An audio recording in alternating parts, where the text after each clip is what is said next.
I remember that night like the photograph scratched and faded around the edges. The kind of night when the wind carries everything.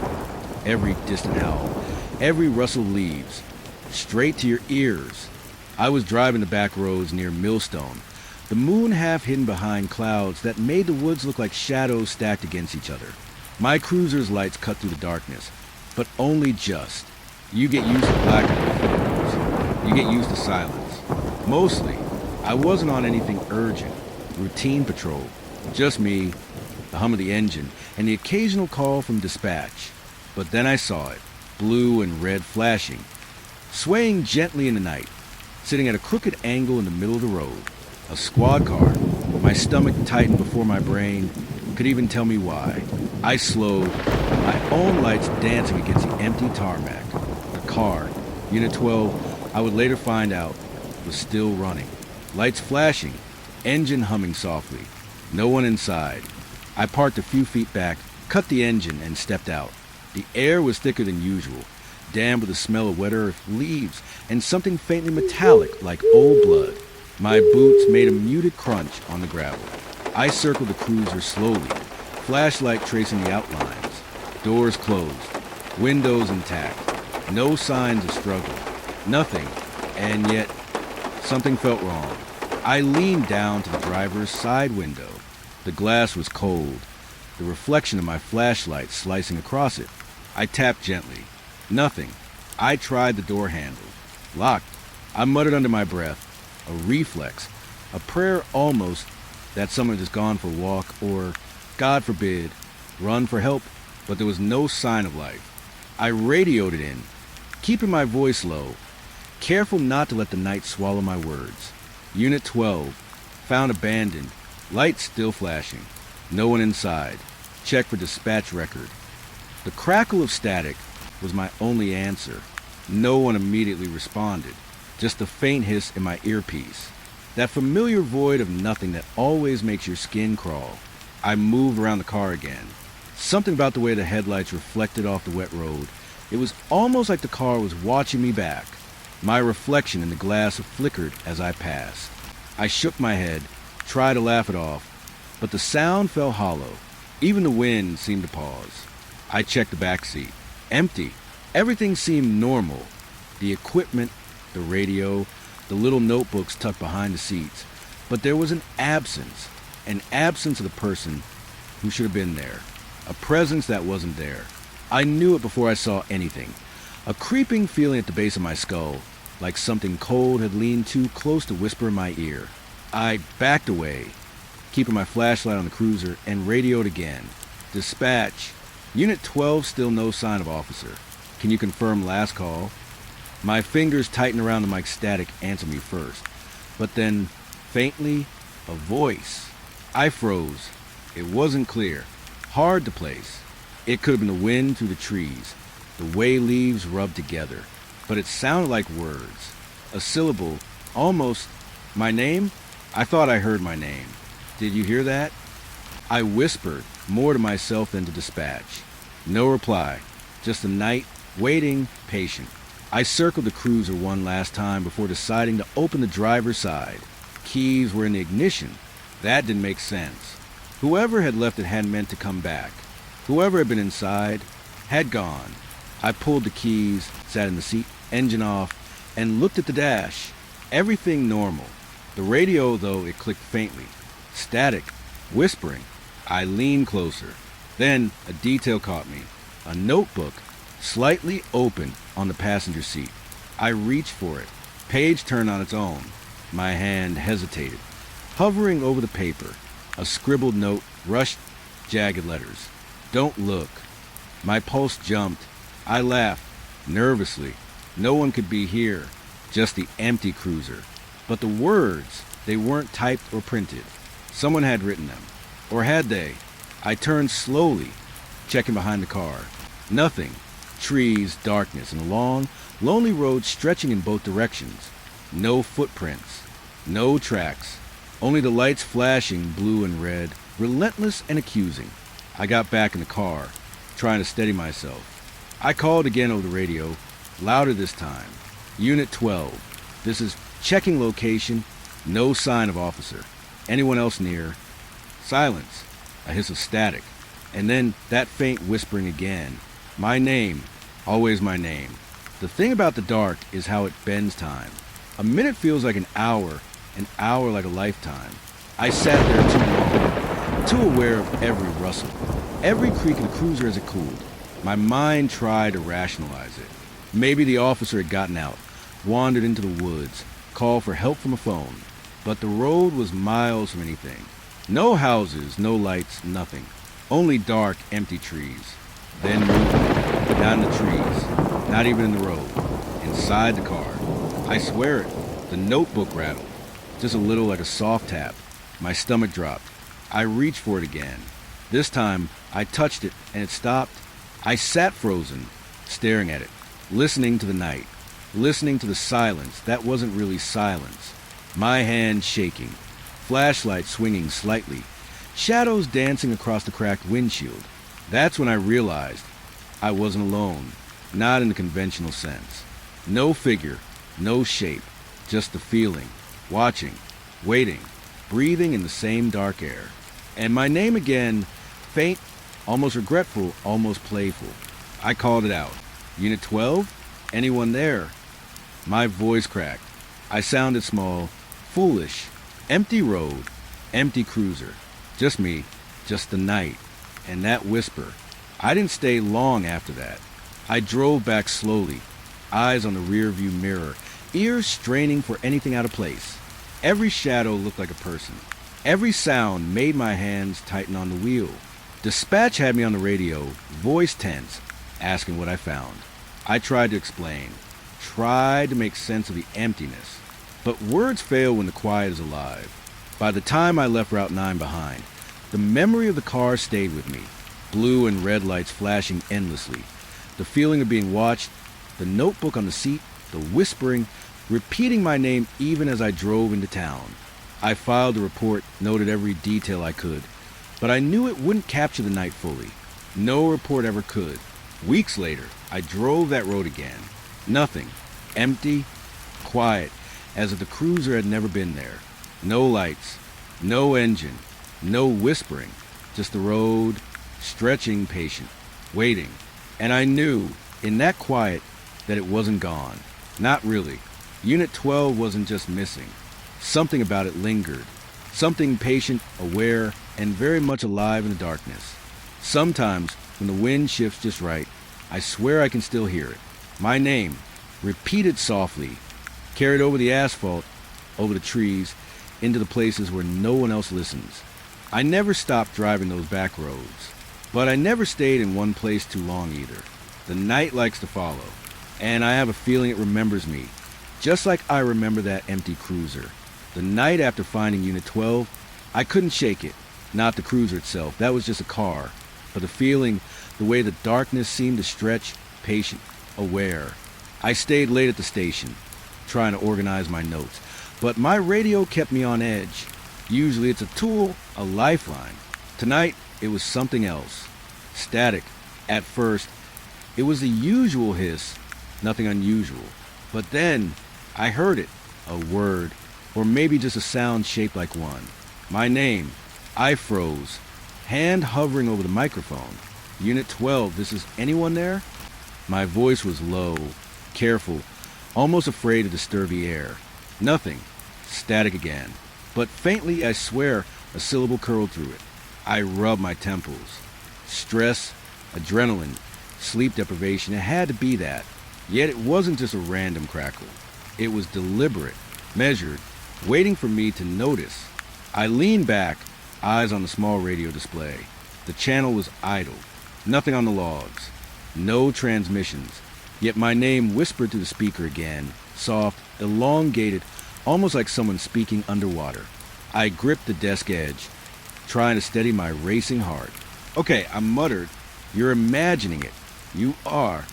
I repeated the words in my head like a prayer, over and over, willing logic back into the room. But the next time it came, there was more. A detail. My first shift as a rookie. The night I responded to a house fire on the edge of Millstone. The sound of smoke alarms, screaming neighbors. The way I slipped on wet gravel trying to reach the door. The radio whispered it all. I leaned forward, hands shaking. Who's there? My voice sounded wrong to me, strange and small. The static hissed louder, then quieter, then words. Not just words. Observations. The gravel slicked under your boots. You almost fell. You didn't see the cat until it ran across your path. I froze. I hadn't told anyone that story. Not the captain, not dispatch, not anyone. I swallowed, trying to rationalize it. Perhaps someone at the other end of the channel was playing a cruel joke. But why mimic the exact pattern of my memory? Why know what no one else could? The radio hissed again, this time rhythmic, deliberate. My desk lamp flickered. Shadows stretched across the walls of the station, like dark fingers reaching toward me. I closed my eyes for a moment. When I opened them, the voice was back. Clearer, yet warped. You were afraid. You didn't want to go in. But you did. That's why they followed you. I shivered. Followed me? Who? The words caught in my throat. No one was there. Only the radio. Only that sound that shouldn't exist. I reached for the microphone, but my fingers hovered. It wasn't a conversation. Not really. The voice wasn't asking for anything. It was recounting, naming, observing.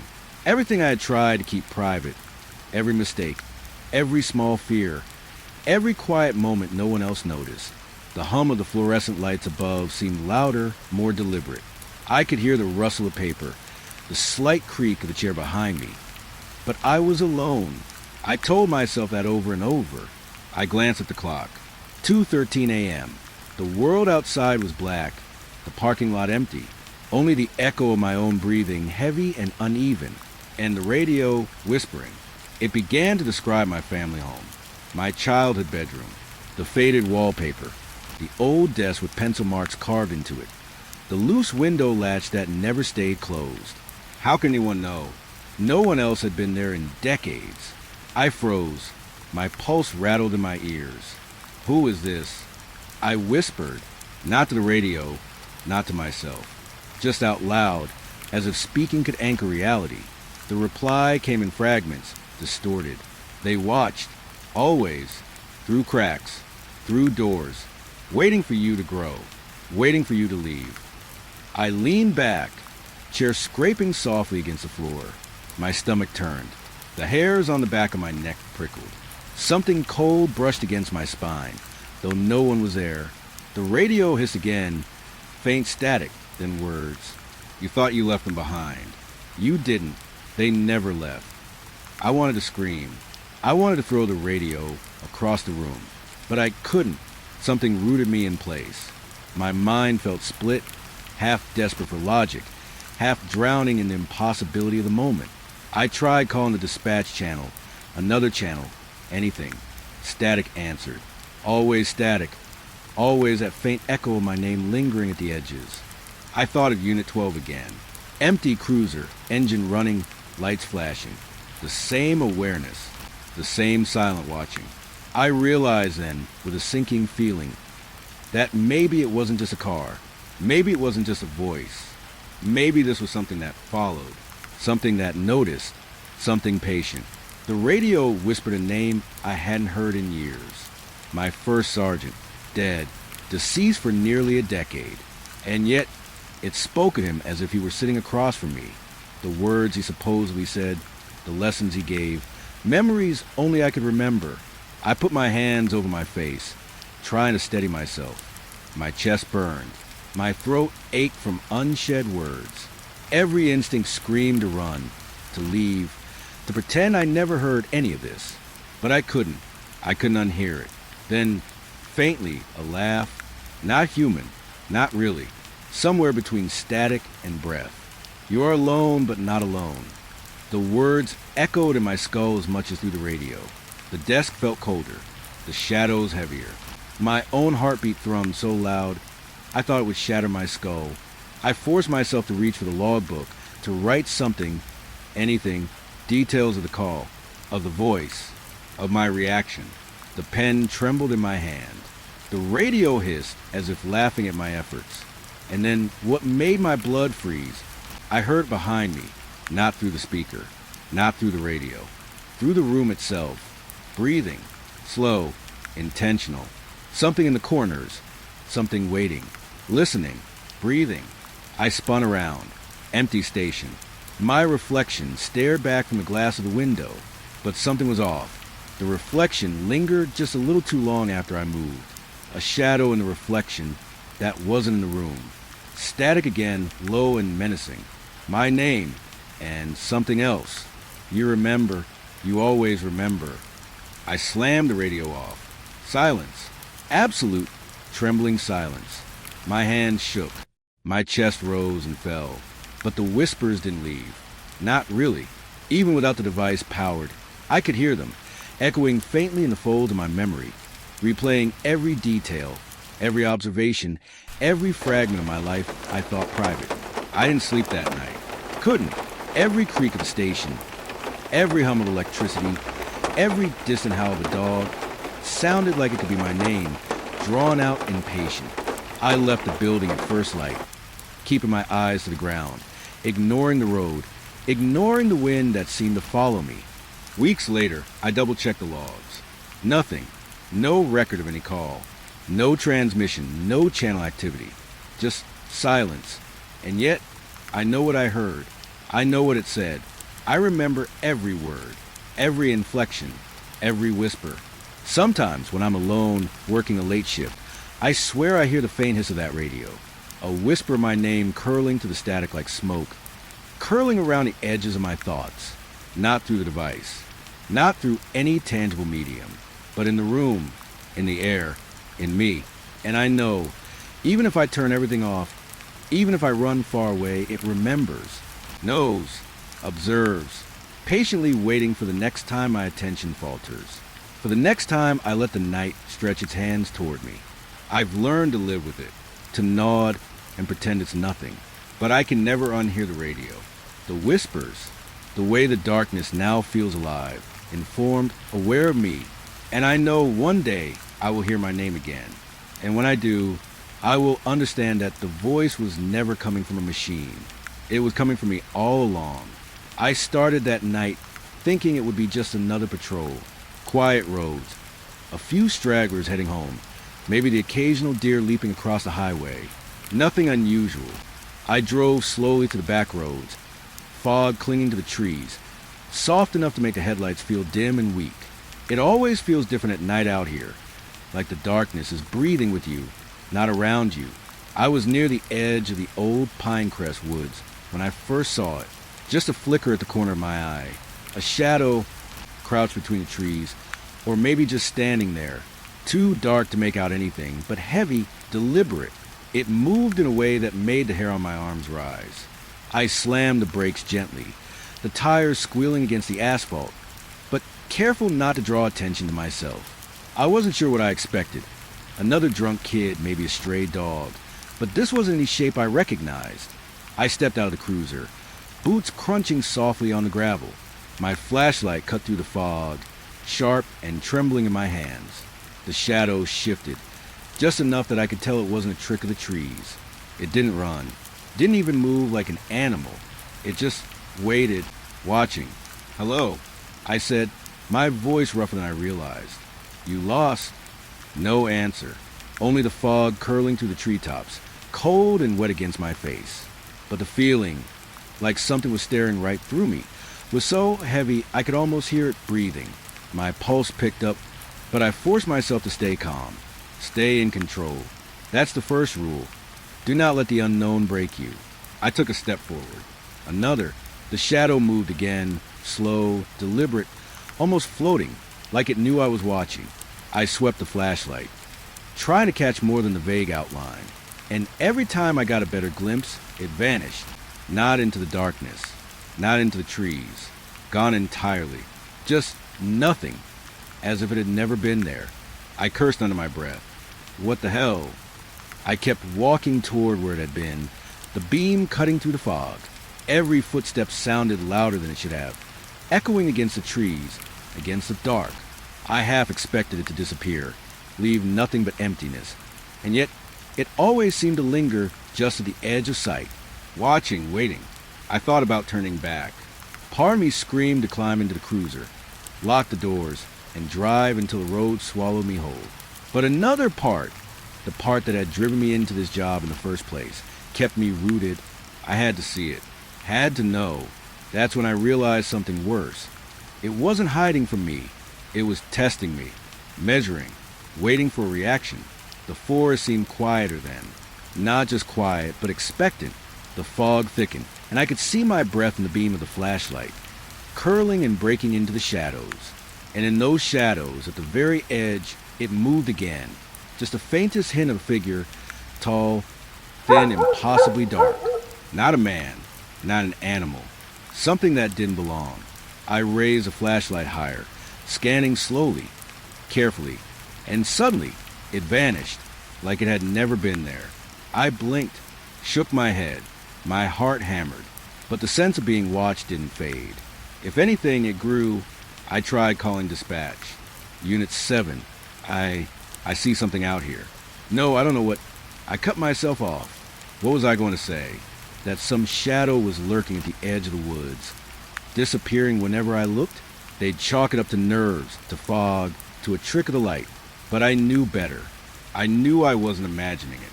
I moved along the edge, flashlight sweeping, eyes darting, ears straining for the smallest sound.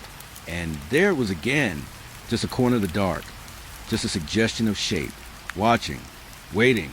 I took another step. Nothing. Took another. Still nothing. I circled, tried to anticipate its movement.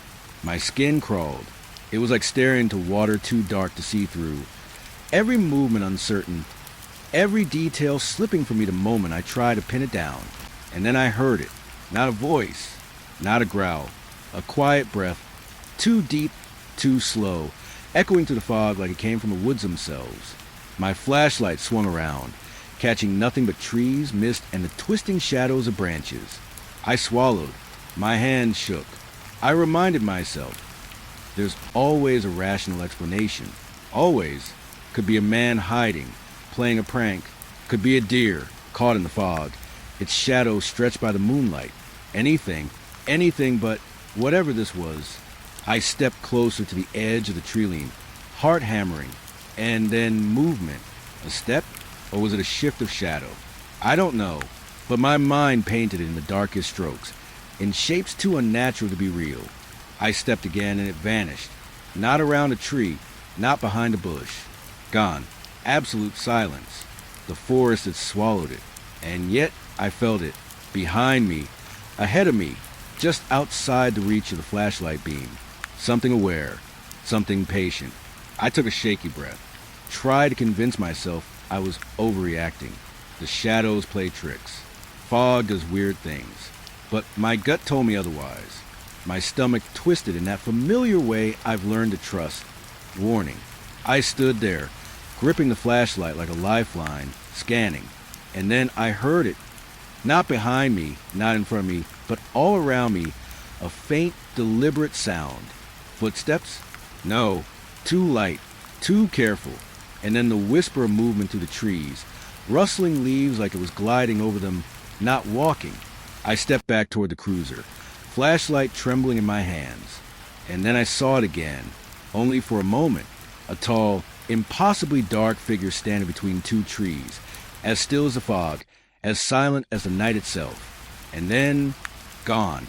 I froze, my breathing loud, my pulse like a drum in my ears. I want to call it in to say something, but words wouldn't come. The radio in the cruiser crackled faintly, just static. No comfort, no answers, only static, like the world itself was holding its breath. I circled the area once more, light slicing through the fog. Nothing. I checked every tree, every shadow, every hollow where something could hide. Empty. The forest seemed to pulse with quiet. Alive but empty, waiting, watching. I climbed back into the cruiser, doors locking with a soft click. The engine felt warm, a false reassurance. But I knew it didn't matter. Whatever had been out there didn't need doors or locks. It wasn't human. It wasn't alive in any way I could measure. As I drove away, headlights cut into the fog, I kept glancing at the edge of the woods. I swear I could see a shape in the corner of my eye. Just there, watching me leave, waiting. And every time I turn my head, fully nothing. Only trees, only fog, only silence. But I know it's there. I know it waits at the edges. I know it learns from me. Every patrol, every turn down a lonely road, every glance into dark, I carry it with me now, like a shadow stretching just beyond sight, just beyond reach, patient, watching, waiting. I stopped at the next checkpoint to radio in. All clear, I said. Standard check-in. The voice on the other end was calm, routine, nothing unusual, and yet I could still feel it, that presence, the thing that had lingered at the edge of the woods, following me in the fog. I didn't sleep well that night. Every noise, every shadow in my bedroom, every shifting of wind against the window felt like it was closer than it should be. And I knew when I returned to those back roads, when the fog rolls in thick and heavy, it will be there again, waiting, watching, patiently. I don't know what it wants. I don't know if it's tied to me or just drawn to the edges, to the dark that we all try to avoid. All I know is that it exists, and that knowledge is heavier than the fog, darker than the night. And when I drive those roads again, flashlight and cruiser and heartbeat ready, I will see it again, just for a moment, just enough to know it is still there, at the edge, beyond the trees, beyond the light, beyond everything I can reach, waiting. I remember that night clearly. The highway was quiet, emptier than it should have been for a Friday evening. The fog rolled in low and thick, clinging to the asphalt like a wet blanket. Headlights cut through it in short, trembling beams. I was on routine patrol, just watching the roads, listening to the hum of the engine and the faint crackle of my radio. That's when I saw her, standing alone on the shoulder, a woman in a pale coat, her hair damp from the fog. She didn't wave, didn't call out, didn't even step toward the cars I slowed. She just stood there, motionless, watching. I pulled over and killed the engine. My boots made soft, hesitant sounds on the wet pavement as I stepped out. The smell of damp leaves and asphalt filled my nose. The fog pressed in, making the world feel smaller, tighter, like the night itself had closed in around me. "Ma'am," I said, voice steady, even though my stomach had started to knot. "You need some help?"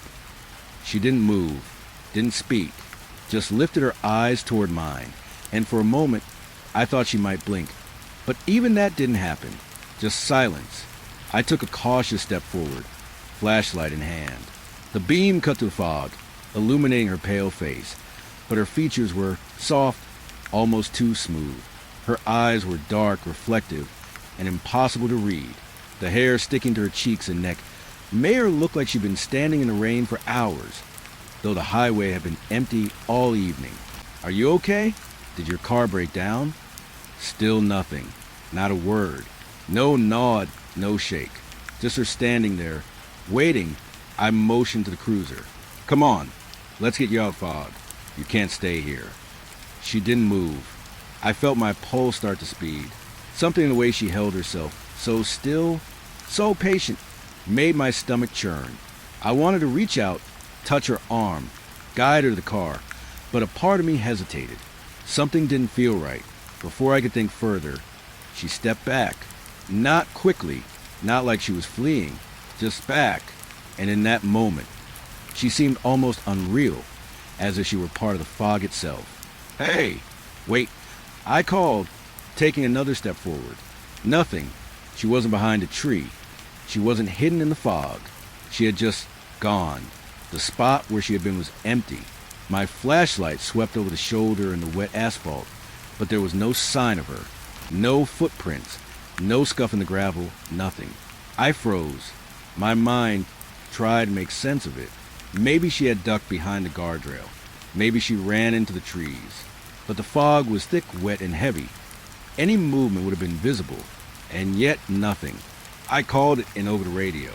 "Unit 5, I had a female stranded on Highway 42 near mile marker 17. No, I don't see her now. Just the fog." "Copy," the dispatcher replied in a calm, routine voice, but I could hear the pause in her words. "Copy that, Unit 5. Did you check the shoulder again?" "I did," I said, my voice tighter than I intended. "She's gone. Nothing but fog." I circled the area slowly in the cruiser, headlights slicing through the gray, trying to find any trace. I drove up and down the shoulder, scanning the tree line, the ditch, the roadside. Nothing. No footprints. No broken foliage. Nothing to suggest anyone had been there at all. And yet, I knew she had been there. I had seen her, felt her presence, the way she had watched me, the way the fog seemed to cling around her. It wasn't something my mind could fabricate. I parked on the shoulder and stepped out again, flashlight in hand. The fog pressing from all sides, thick and damp, muffling my footsteps. I called her name aloud this time, louder, more insistent. "Ma'am, are you there?" Nothing, not a sound, only the distant hum of the road and the soft swish of fog curling around the guardrails. I felt my throat tighten, a cold prickling crawling down my spine. There was no way she had walked off unnoticed. I had been too close. Too much light, too much attention, and yet gone. I retraced my steps to the cruiser, checking the mirrors. Nothing. The road stretched on empty, the fog heavy and silver in the beam of the headlights. The trees loomed like silent watchers. I got back in the car, locked the doors, and radioed again. I stepped back toward the cruiser, flashlight trembling in my hands. And then I saw it again, only for a moment. A tall, impossibly dark figure standing between two trees, as still as the fog, as silent as the night itself. And then, gone. I froze, my breathing loud, my pulse like a drum in my ears. I want to call it in to say something, but words wouldn't come. The radio in the cruiser crackled faintly, just static. No comfort, no answers, only static, like the world itself was holding its breath. I circled the area once more, light slicing through the fog. Nothing. I checked every tree, every shadow, every hollow where something could hide. Empty. The forest seemed to pulse with quiet. Alive but empty, waiting, watching. I climbed back into the cruiser, doors locking with a soft click. The engine felt warm, a false reassurance. But I knew it didn't matter. Whatever had been out there didn't need doors or locks. It wasn't human. It wasn't alive in any way I could measure. As I drove away, headlights cut into the fog, I kept glancing at the edge of the woods. I swear I could see a shape in the corner of my eye. Just there, watching me leave, waiting. And every time I turned my head, fully nothing. Only trees, only fog, only silence. But I know it's there. I know it waits at the edges. I know it learns from me. Every patrol, every turn down a lonely road, every glance into dark, I carry it with me now, like a shadow stretching just beyond sight, just beyond reach, patient, watching, waiting. I stopped at the next checkpoint to radio in. "All clear," I said. Standard check-in. The voice on the other end was calm, routine, nothing unusual, and yet I could still feel it. That presence, the thing that had lingered at the edge of the woods, following me in the fog. I didn't sleep well that night. Every noise, every shadow in my bedroom, every shifting of wind against a window felt like it was closer than it should be. And I knew, when I return to those back roads, when the fog rolls in thick and heavy, it will be there again, waiting, watching, patiently. I don't know what it wants. I don't know if it's tied to me or just drawn to the edges, to the dark that we all try to avoid. All I know is that it exists, and that knowledge is heavier than the fog, darker than the night. And when I drive those roads again, flashlight and cruiser and heartbeat ready, I will see it again, just for a moment, just enough to know it is still there, at the edge, beyond the trees, beyond the light, beyond everything I can reach, waiting. I remember that night clearly. The highway was quiet, emptier than it should have been for a Friday evening. The fog rolled in low and thick, clinging to the asphalt like a wet blanket. Headlights cut through it in short, trembling beams. I was on routine patrol, just watching the roads, listening to the hum of the engine and the faint crackle of my radio. That's when I saw her, standing alone on the shoulder, a woman in a pale coat, her hair damp from the fog. She didn't wave, didn't call out, didn't even step toward the car as I slowed. She just stood there, motionless, watching. I pulled over and killed the engine.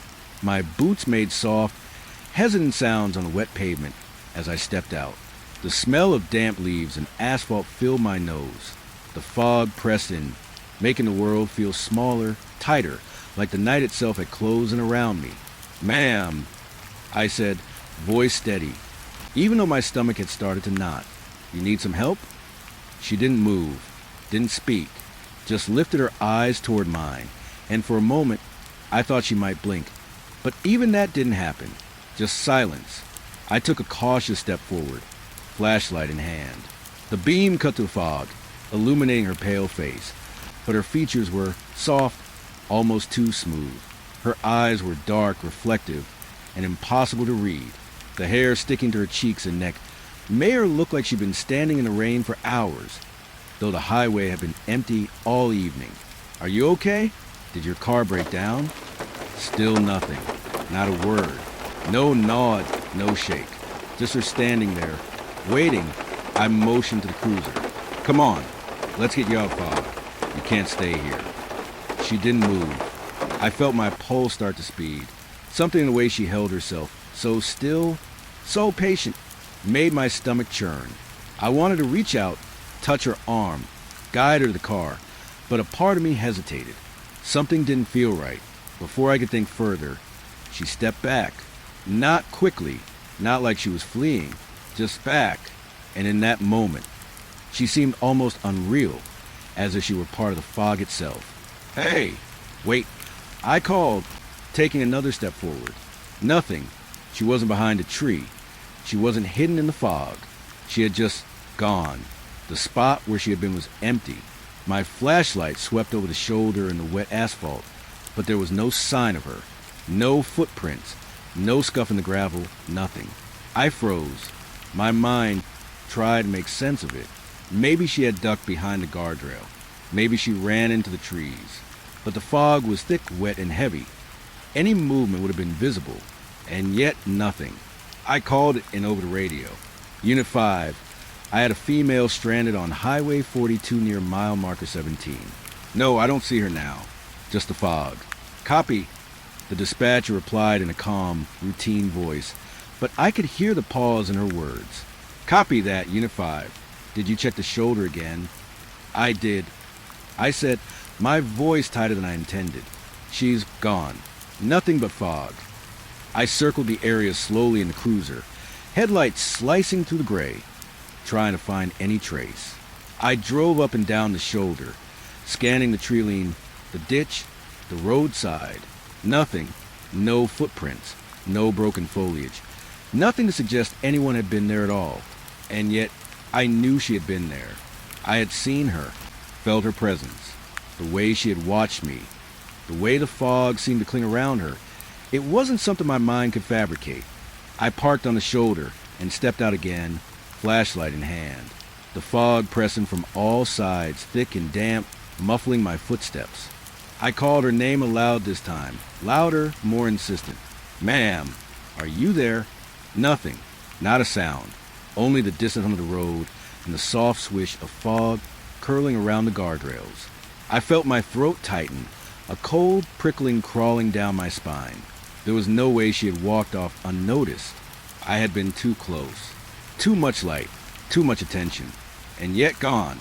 I retraced my steps to the cruiser, checking the mirrors. Nothing. The road stretched on empty, the fog heavy and silver in the beam of the headlights.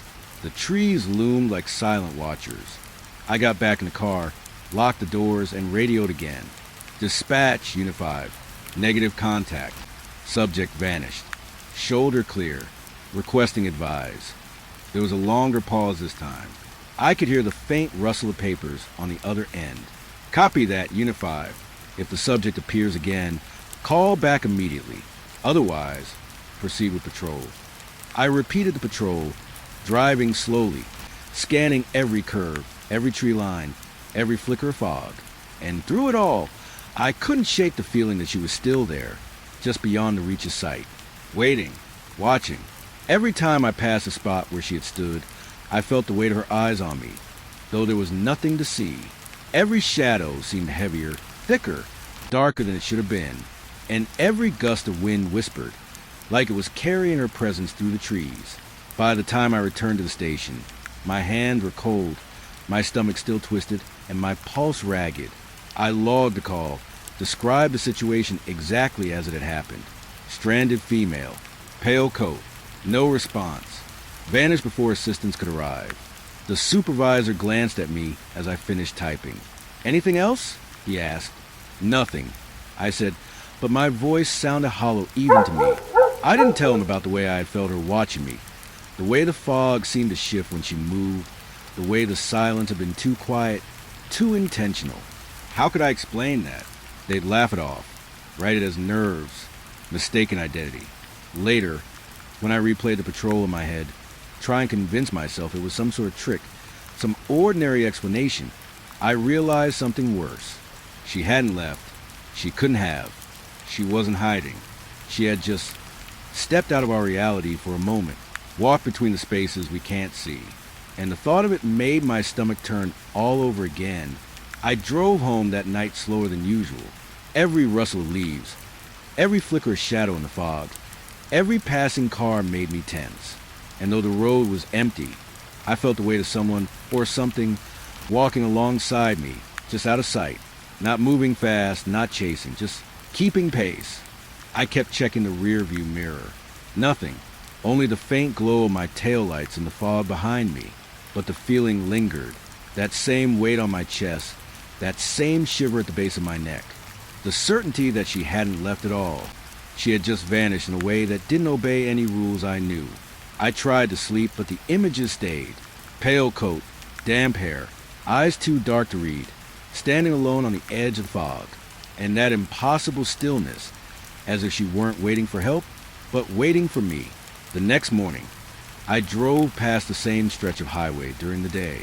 The fog was gone, the road was clear, no trace of her, no footprints, nothing at all, just the ordinary world. But I knew, deep down, that she had only stepped out for a moment, and one day, on a night like that, she would step back in, and I would be there. Here's the cinematic first-person horror script for Chapter 2. No footprints, 1, for 100 words. Tailored for immersive, AI-friendly narration. The next time I went back to that stretch of highway, it was during the early morning hours, when the fog had thinned but the chill still clung to the asphalt. I thought maybe, just maybe, I would see something normal. A hitchhiker, a broken-down car, something that made sense. But there was nothing, nothing at all. Not a hint that someone had ever been there. I tried to shake it off as I got back in the cruiser, telling myself that people vanish all the time on country roads. People walking off into the night, leaving no one to notice. But deep down, I knew that wasn't it. That pale figure, her stillness, the way the fog had wrapped around her, it wasn't normal. And then the radio squawked. I froze mid-turn, hand hovering over the gear shift. It wasn't a standard dispatch call. It was faint, static-laden, barely audible. A soft, trembling voice came through, almost carried by the interference. "Help, please, help." I glanced around the empty road, headlights cutting through the mist, shining on nothing but the shoulder and the trees beyond. My pulse jumped. It wasn't coming from the radio traffic I was used to. It wasn't coming from another officer. And I knew just instinctively that the voice was coming from that spot. I parked and stepped out again, flashlight in hand. The fog had rolled in thicker this time, curling in lazy tendrils over the asphalt. I scanned the shoulder, the ditch, the tree line. Still nothing. No footprints, no disturbed leaves, no sign that anyone had been there. "Ma'am." I called out, voice steadier than I felt. "Are you there?" Silence, except for the faint, intermittent crackle of the radio. The voice returned, soft, pleading, distant. "Please, I can't, they're watching." I froze. My stomach dropped. It wasn't the same woman, not exactly, but the cadence, the tone, it was hers. Her presence. And the words, they were fragments disconnected, but they made my skin crawl because they weren't generic. They weren't something anyone else could know. I scanned the shoulder again, focusing on every shadow, every rustle of the trees. Nothing moved. Nothing was there. And yet the voice persisted, threading through the static, filling the cab of the cruiser like a whisper in the ear. I radioed dispatch. Unit 5. I'm on Highway 42 near mile marker 17. I'm getting a call.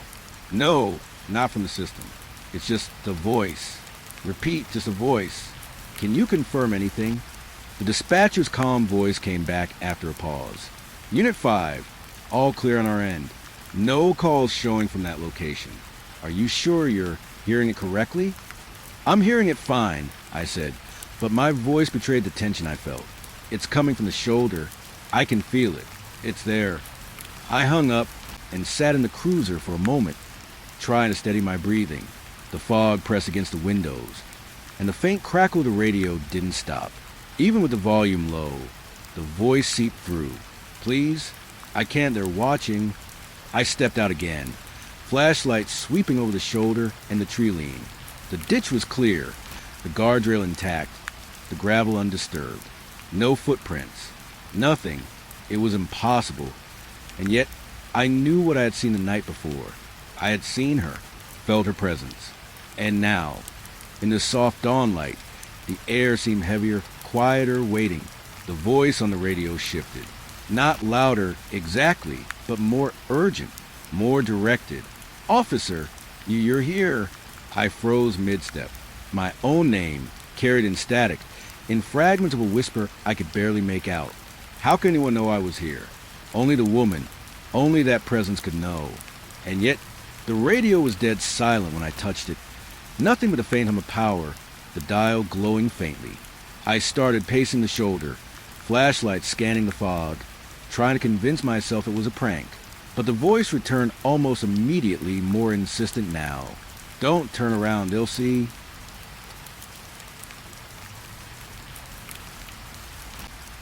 Her voice responded before anyone else could. I'm trapped. I can see everything, but no one sees me. Help. I froze. The words weren't coming from a person at a phone or from a recorded call. They were in the air, in the circuits, in my own skull, threading through static and blood.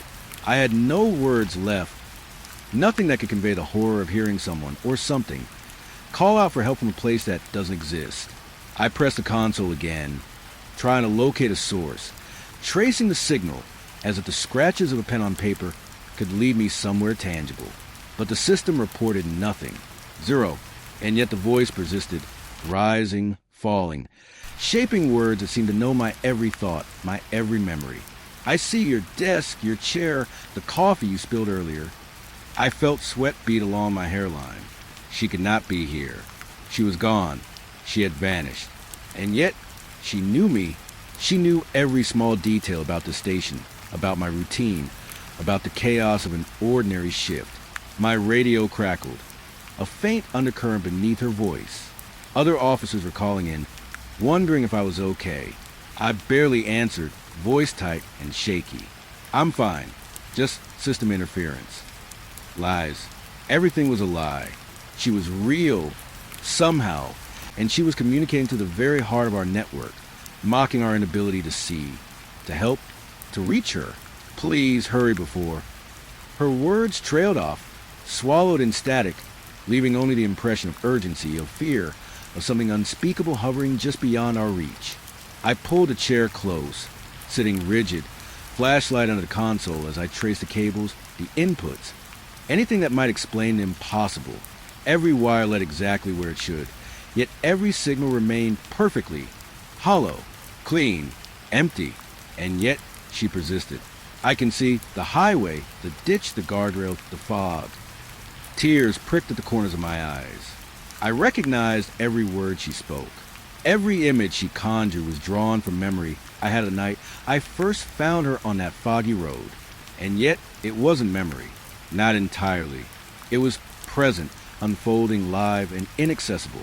I leaned back, pressing my head against the wall, trying to steady my breathing. My mind was racing. My heart was racing. But above it all, there was her voice, threading through the static, gentle now, almost pleading, almost human. Please, don't leave me, don't go. I wanted to answer, to reach through the console, to touch the voice and pull her into the real world. But there was nothing to touch. Nothing at all. Just whispers, fragments, impossibilities. Minutes or hours, I don't know, passed. The fog outside thinned. The hum of the fluorescent lights became less oppressive. I logged the incident as best I could, leaving spaces for the parts no one could verify. The voices, the details, the impossibility of her presence. And yet, I knew she would call again. Later, when I left the station, coffee long cold, console silent. The streetlights flickering outside seemed to hum her name in the quiet. I could feel her watching, waiting, pleading. And I knew that one day, when someone else picked up the microphone, when the system hummed and crackled just right, she would call them too, and they would hear her. I drove home that night slowly, keeping windows up, lights on, and radio muted.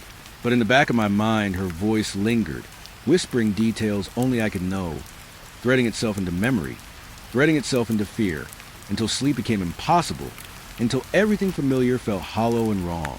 And I realized something terrible, something I can't explain and never will be able to. It wasn't that she needed help. It was that she knew we couldn't help, that she had found the space between what we could perceive and what we could not. And in that space she existed, alive, calling, pleading, laughing, and watching, and no one could reach her. It was just past 9 when the call came in, a routine welfare check, the kind that usually ended with a polite knock and a neighborly explanation. The dispatcher had given me the address for 12 Willow Creek Lane. I'd driven by it 100 times. The small 2-story house tucked behind a row of overgrown maples, paint peeling at the edges, wind chimes swaying in the breeze. Empty, quiet, forgotten. Or so I thought. I pulled up, siren off, lights dimmed. The street was silent. Too silent for this time of night. Windows glimmered with the soft glow of lamps, the kind you'd expect from a house that still had someone inside. And yet, as I parked and stepped out, I could feel it. Something off. Something wrong. I knocked. 3 sharp raps. Nothing. I tried the doorknob. Locked. The glow in the windows didn't change. I could see the curtains shift slightly, as if someone had noticed me standing there. But when I called out, "Hello? This is the sheriff's office checking on Mr. Lane," no answer came. I circled the house, flashlight cutting through the shadows. There was a porch swing moving gently, though the air was still. The screen door rattled under my grip. And then, the first hint that I wasn't imagining things, a faint sound of footsteps upstairs. Heavy, deliberate, slow. I froze. "Mr. Lane? Anyone here?" I called again, voice steadier than I felt. The steps stopped, just like that. Silence. I kicked the door gently, and it gave a little. Not unlocked, but not firmly shut either. I pushed, heart racing, and it creaked open, revealing the dark interior. The living room smelled of dust and faint air freshener, like someone had tried to make it feel lived in. But there was no one. Chairs were perfectly placed, the couch cushions fluffed, TV off, dinner plates cleared from the table. Everything in its place. Too much in its place. I moved cautiously, flashlight sweeping every corner. I called into the house again, but the only sound was my own voice bouncing back at me. Then I heard it, a whisper, soft, almost a breath. "Help!" My pulse spiked. I spun around, flashlight swinging. Nothing. Empty room.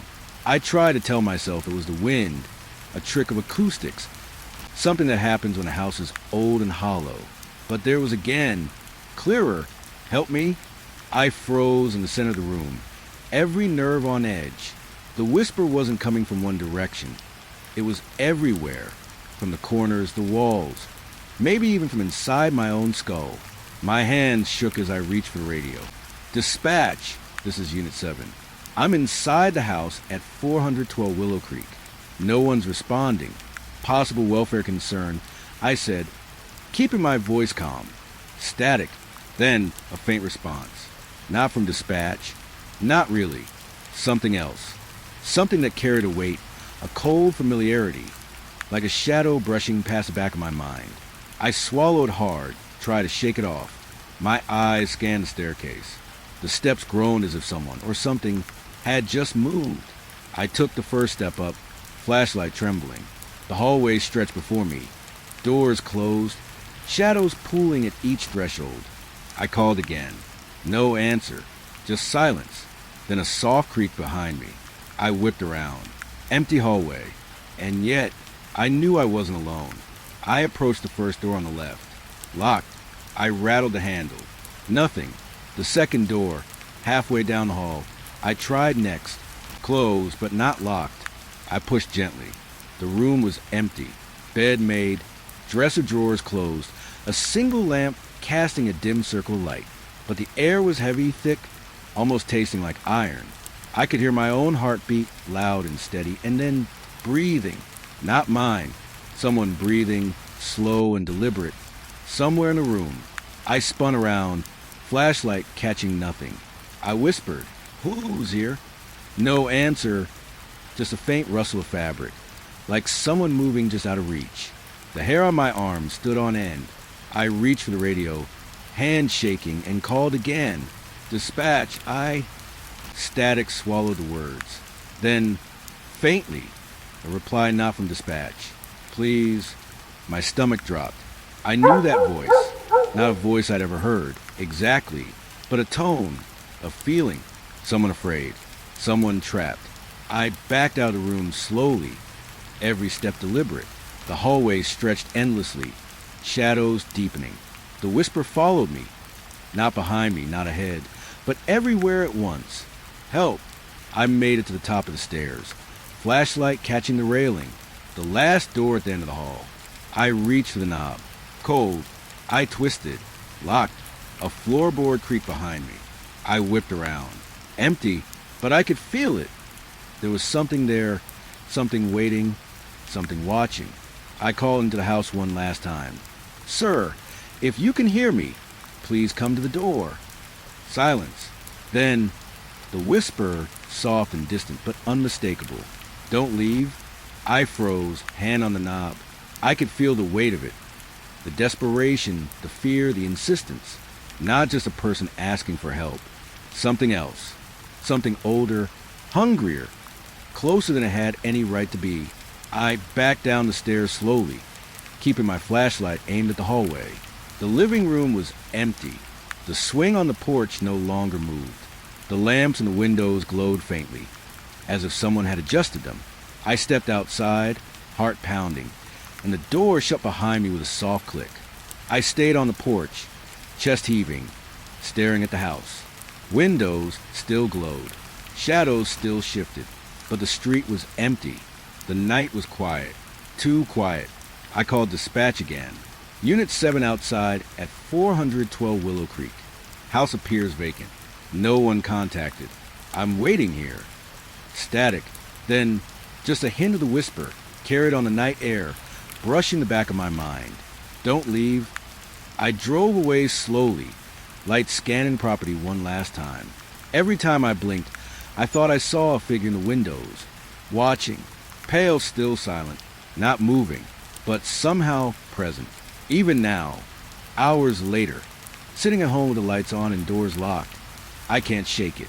The sound of my own name whispered through the walls. The memory of a house that was occupied and yet entirely empty. A presence that should not exist.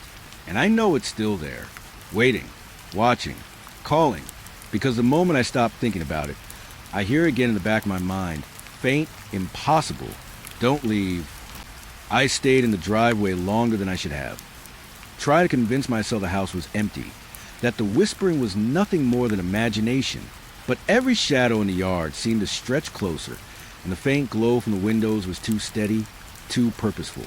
My stomach tightened, a knot of instinct telling me that leaving now would be a mistake.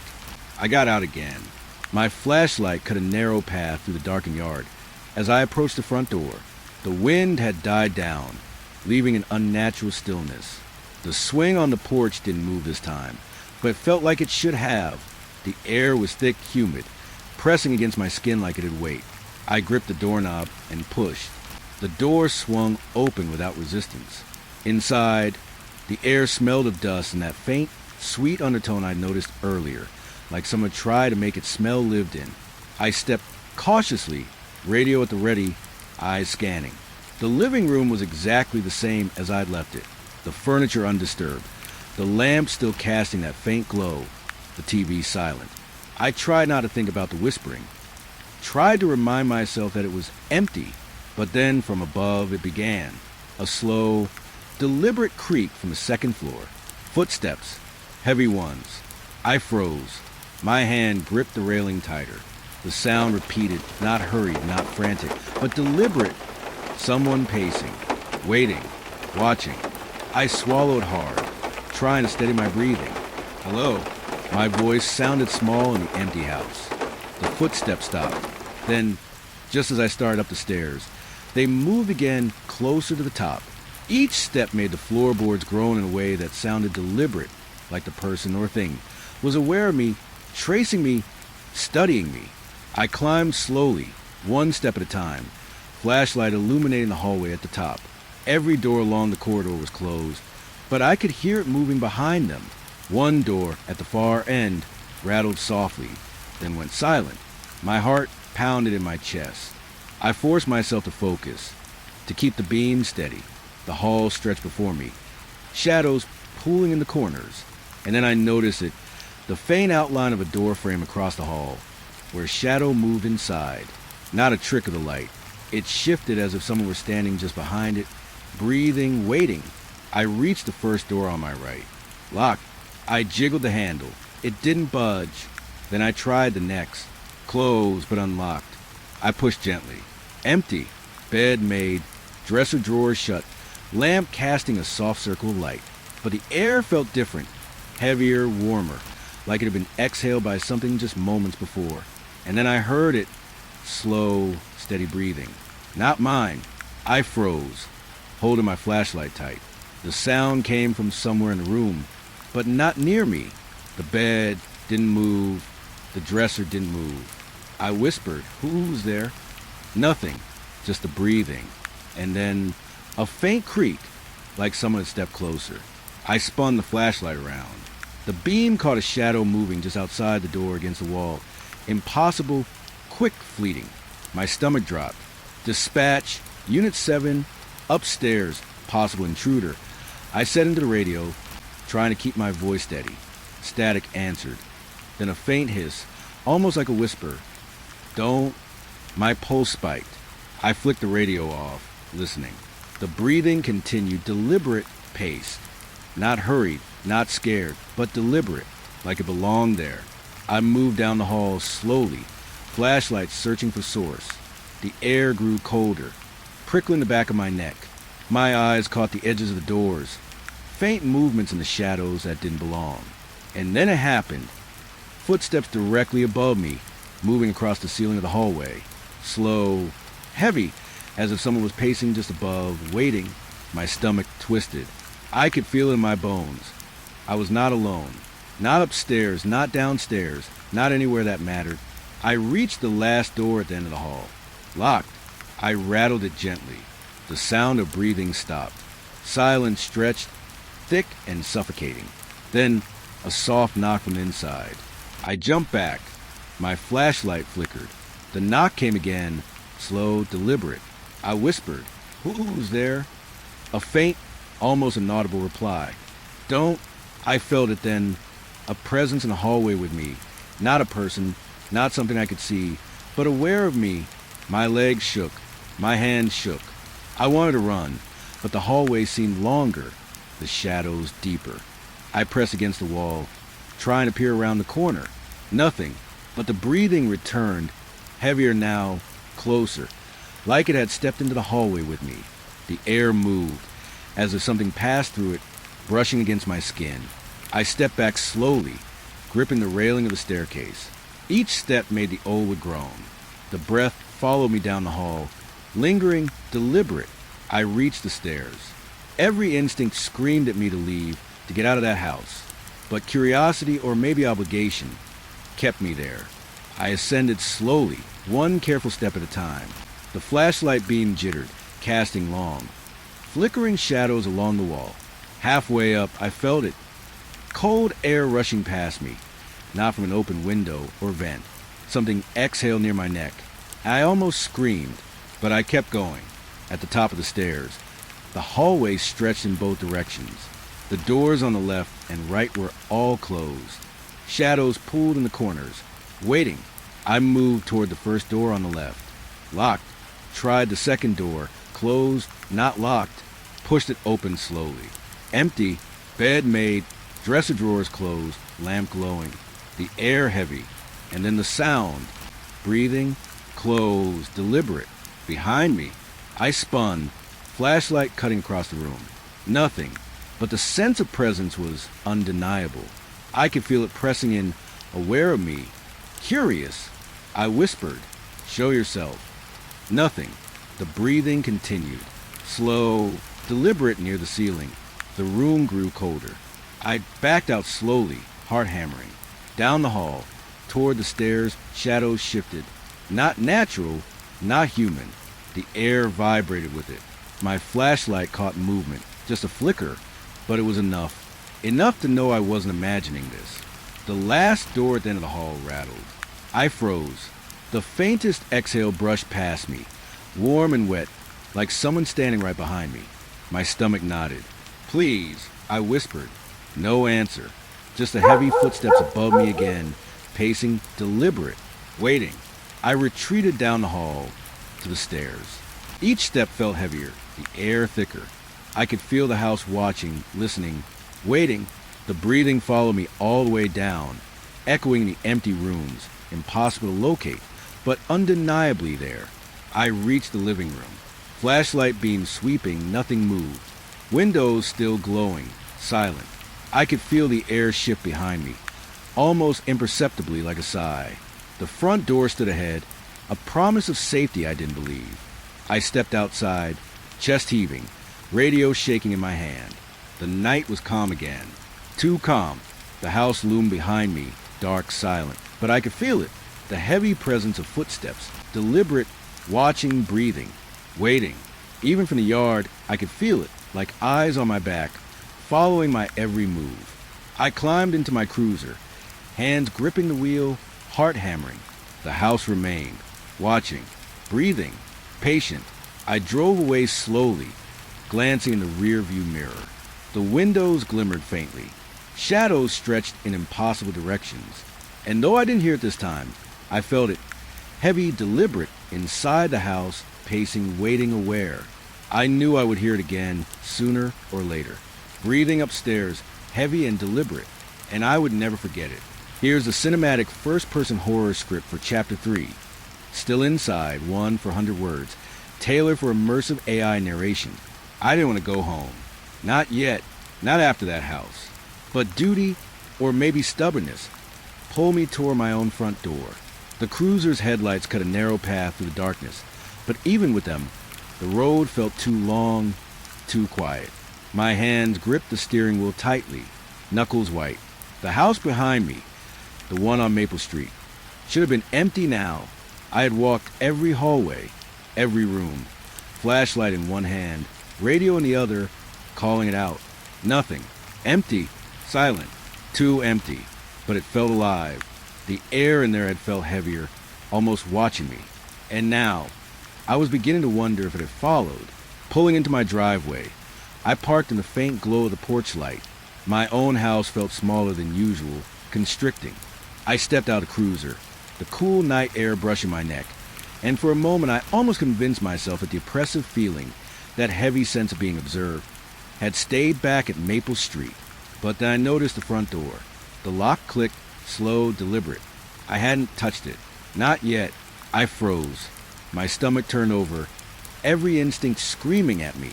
Maybe it was just the adrenaline, maybe the nerves, but something in the air felt wrong. Something had followed me. I pressed my hand against the doorknob, turned it slowly. The door swung open. Quietly, too quietly. The house smelled the same as it always did, clean, faintly of coffee and the faint scent of my dog's bed, but the air was heavier, denser. It pressed against me as I stepped inside, shoes making no sound against the hardwood floor. I set my keys on the counter. Every shadow seemed to move just slightly out of the corner of my eye. I told myself it was nothing, just nerves, but the weight in the air was too specific, too focused. It followed me into the living room. I could feel it in my chest, in the back of my neck. Not a person, not something human, but aware. I tried to laugh, just a short, bitter sound. Get a grip, I muttered to myself. It's just your imagination. I walked toward the couch. sitting down carefully listening. The house was silent, or it should have been, but then came the sound I knew too well. Slow, deliberate breathing. Not mine, not even the dog's. It wasn't a whisper this time. It filled the room, thick and close, as if someone were leaning just behind me. I froze. My eyes darted around. Flashlight from my cruiser still sitting on the counter. I didn't want to turn the ceiling. Too final, too revealing. But I needed to see. I needed to confirm it. I flicked it on. Nothing. The room was empty, but the air felt wrong. The breathing continued, not moving, not shifting. It was patient, like it had all the time in the world. I told myself to stand, to face it. Slowly, I rose from the couch, hands trembling, flashlight in hand. The beam scanned the room. Nothing. Not a shadow out of place, not a sound, but I could feel it. The kitchen. I moved there next. Cabinets, counters, everything in its usual place. The refrigerator hummed. The clock ticked, but the air was different, charged, tense, and the breathing had shifted. Closer now, coming from above. My stomach sank. Upstairs. My bedroom. The guest room. The hallway where I kept my office. All rooms above me. And though I didn't want to, I had to check. I couldn't ignore it. Step by step, I climbed the stairs. Each groan of the old was sending shivers down my spine. I tried to keep my breath steady, but it came in short, uneven gasps. The air grew colder, tighter. I could feel the presence. Just behind me, watching, waiting, I reached the top landing. The hallway stretched out, doors on either side. I moved toward my office first. Locked. That was normal, but something about the lock felt different, heavier, like it had been twisted and turned without me noticing. I tried the guest room next. Unlocked. I pushed it open slowly. Empty. Bed made. Closet doors closed. Nothing. And yet the breathing was there. Always there. Behind me. Everywhere. I stepped into my bedroom.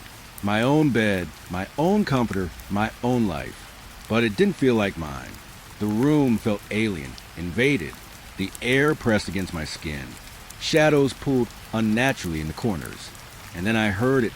Slow, deliberate footsteps across my floor. Not hurried, not clumsy, but careful, calculated. I spun, flashlight slicing the darkness. Nothing, just the familiar shapes of furniture. Curtains swaying slightly as the air moved. But I knew it was there, not just in the house. In me, following, watching. I backed away toward the door, radio in hand. I tried calling dispatch. My voice cracked. Unit 7, I think I've got someone in the house. Static, then a faint hiss. A whisper. We're not done. I froze. My blood ran cold. The voice wasn't human. It had no origin, no source I could see. But it knew me, knew I was alone, knew I was scared, and it was patient. I dropped the radio. My hands shook violently. I tried to convince myself that this was all nerves, imagination, adrenaline, but the feeling in my chest said otherwise. Something had followed me from Maple Street. Something patient, deliberate, aware. I backed toward the window, planning my escape, but the night outside seemed too far, too distant, too quiet, and then I noticed it. A shadow against the far wall. Thin, dark, shifting just at the edge of vision. It didn't move like a person, but it was moving, observing, waiting. I wanted to run, to scream, to throw myself out the window, but my legs felt heavy, my body slow. The presence pressed against me from all sides. The air vibrated with it. I could feel its patience, its awareness, its focus on me. I whispered, almost to myself, "Go away, just go away." Nothing. The shadow didn't move, but the air changed. The breathing, still deliberate, still behind me. I backed into the corner of the room, flashlight trembling in my hand. The presence felt everywhere, suffocating, patient. I tried to listen to my own heartbeat, tried to convince myself it was all in my head, but it wasn't.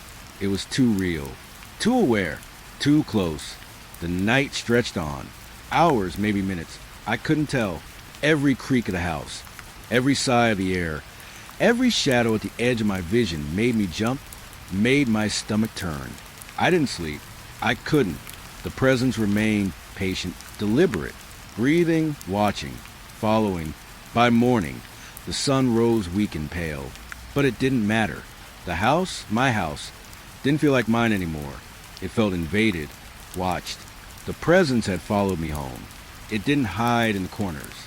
It was in the air and the walls and the floorboards, pressing against me, patient, deliberate, aware. And I knew, as I stared at the soft morning light through my blinds, that it wasn't going anywhere. Not Maple Street, not the house behind me, not anywhere I could reach. It had claimed my home, my space, my life, and it waited, always. I wanted to leave, but I didn't. I couldn't. Something held me in place. Fear, stubbornness, maybe something else. And all the while, the breathing remained. Heavy, deliberate, patient, waiting. Even now, as I write this, the sound lingers in the back of my mind. I can't hear it with my ears, but I can feel it in my chest. I can feel it in the air around me. And I know it's still there, still inside, patient, deliberate, waiting. It was quiet that night, too quiet for a dispatch center. Usually, even at 3 a.m., there was some hum. Phones ringing, radios buzzing, the clatter of someone typing notes. Tonight, nothing, just the low hum of the fluorescent lights overhead, flickering slightly, like they weren't sure they wanted to stay on. I was leaning back in my chair, coffee cold at my side, eyes heavy. The usual rhythm of calls hadn't come yet. My fingers drummed absently on the console, waiting when the first alert came through. It wasn't on the line I was watching. Not mine. Not one of the active desks. It was coming from Workstation 7. The screen blinked bright for a moment. Incoming call. 9/11, but nobody was sitting there. Nobody had been for months. I froze, staring at the empty chair, the headset dangling, its cord curled neatly beside it as if waiting for someone who would never return. "Hello," I said aloud. Even though the mic wasn't active yet, my own voice sounding hollow in the dead air. The screen flashed again. Call still active. I hesitated. There was no way this was real. Workstation 7 had been offline for repairs, taken out of service. It should have been dark, empty, safe. I reached out slowly and tapped the console. The call didn't drop. It didn't even ring in the normal way. Just existed, a soft static hum, low and almost imperceptible, vibrating in my chest as I leaned closer. "Dispatch, can you hear me?" I asked, trying to keep my tone steady, professional. Silence. At first, I thought it was a deadline. I was about to close it, to end the call, when the sound began. Not a voice, not a scream, just a quiet, low, almost deliberate static, like someone breathing through a microphone that wasn't there. My stomach turned over. My hand hovered over the end call button. I shouldn't be doing this. I shouldn't even be looking, but I couldn't look away. The static shifted. There was a rhythm to it now, almost like it was waiting for me to understand. Slow, patient, watching. I glanced around the room. My co-worker stations were empty. Most had left hours ago. Just me, the hum of the lights, and this anomaly. I swallowed hard, fingers curling around the console's edge. Then it changed. The static worked, bending just slightly, almost forming syllables I couldn't quite make out. It was deliberate, not random. And then it clicked. A word. My name. I jerked back in my chair. Who is this?" I asked, heart hammering. The words sounded small, weak, but they were the only thing I could muster. No answer. I stared at the empty chair. My pulse was loud in my ears now. Something was there. Something was speaking through the console. Something that shouldn't exist. I took a shaky breath and leaned in, trying to ground myself. Maybe it was a prank. Maybe a bug in the system. Maybe a ghost of memory echoing through the hardware. I had to rationalize it. Had to, but the sound changed again. More static, yes, but now layered. Almost like breathing, soft and measured. Slow in, slow out, watching. Patient. I reached for the headset. My fingers trembled as they brushed the cord. The chair remained empty, no one in sight. But I could feel it, the presence. Not a person, Not human, but aware. Dispatch, my voice caught in my throat. The line hummed louder now. Not a call, not a ringtone, but a living thing pressing against the edges of my consciousness. I tried to back up, to step away from the console, but the sound followed, louder, closer, not through my ears, but inside my head, inside my chest. My heartbeat skipped. I grabbed the radio for backup, fingers shaking. Unit 3, I need a tech check at Workstation 7, I said, voice unsteady. Silence, not the usual crackled response, just nothing. The static twisted again, this time almost a whisper. Low, almost imperceptible. And then again my name, full, clear, precise. I dropped the radio. My hands shook violently. I couldn't breathe. I didn't dare move. The lights flickered. My vision swam. I told myself it was impossible. There's no one there. Nobody could be speaking. No one should be there. And yet the presence persisted. Patient, deliberate, watching. I leaned closer to the console again, drawn in despite the fear, trying to pinpoint the source. But it wasn't coming from the chair, not from the monitor, not from anywhere in the physical room. It was everywhere, and yet nowhere. The whispering became a cadence, a rhythm. My name again, followed by phrases I couldn't understand at first. Broken sentences, clipped words, but all unmistakably directed at me. Knowledge of things only I knew. Names, dates, incidents, files I had accessed months ago. Things that had never left my memory but should have been private, inaccessible. I gagged on my own breath, trying to back away, but the feeling pressed in. It wasn't air. Not just that, it was attention, focus, malice, maybe, or curiosity. Something alive in a way I couldn't define.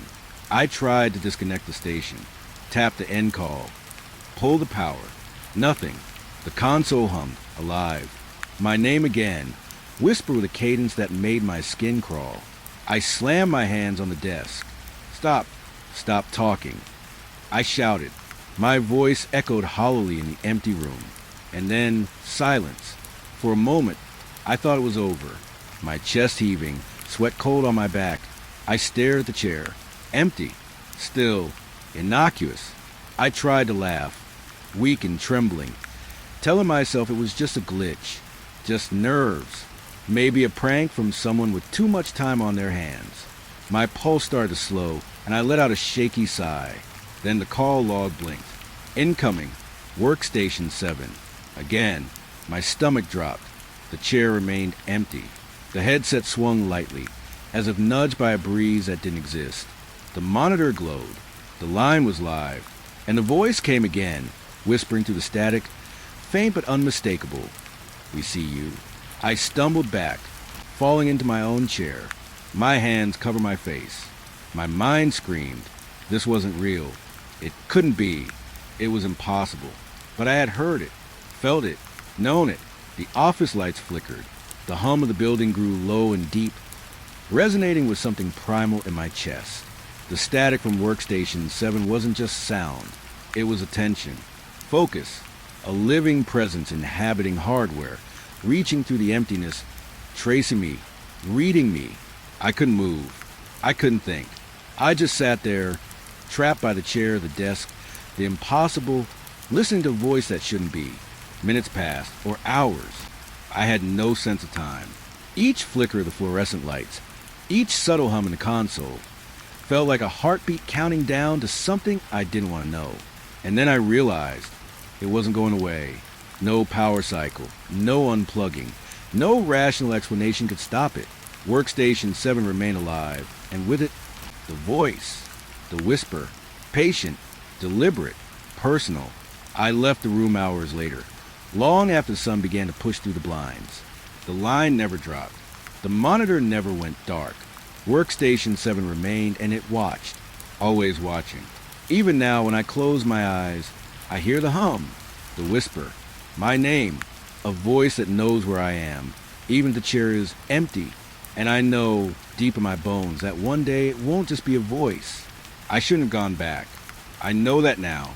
But when the call blinked again on Workstation 7 and the whispering started, my curiosity outweighed any shred of reason I had left. I leaned in closer, heart hammering, hand shaking, trying to steady myself. The line hummed faintly, the soft static like a pulse. And then it spoke, not a whisper this time, not just a static pressing at the edges of my mind. A voice, low, distorted, stretched and broken, like it had been run through 100 filters, yet unmistakably aware. "Hello," it said.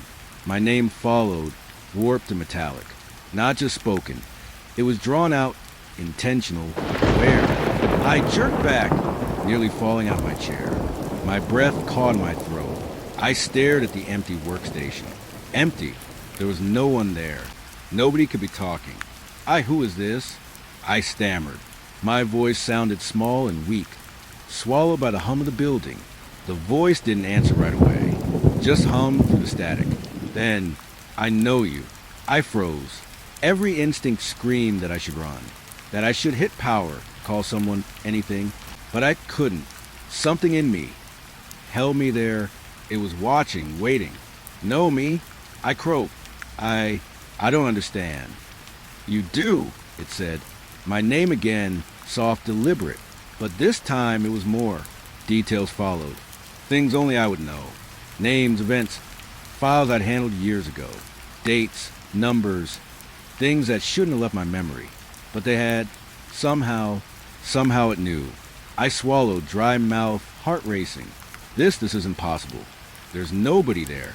There can't be. Impossible is a word humans like to use. It said, voice bending and stretching in ways that made my skin crawl. But here we are. You are here. And I see you.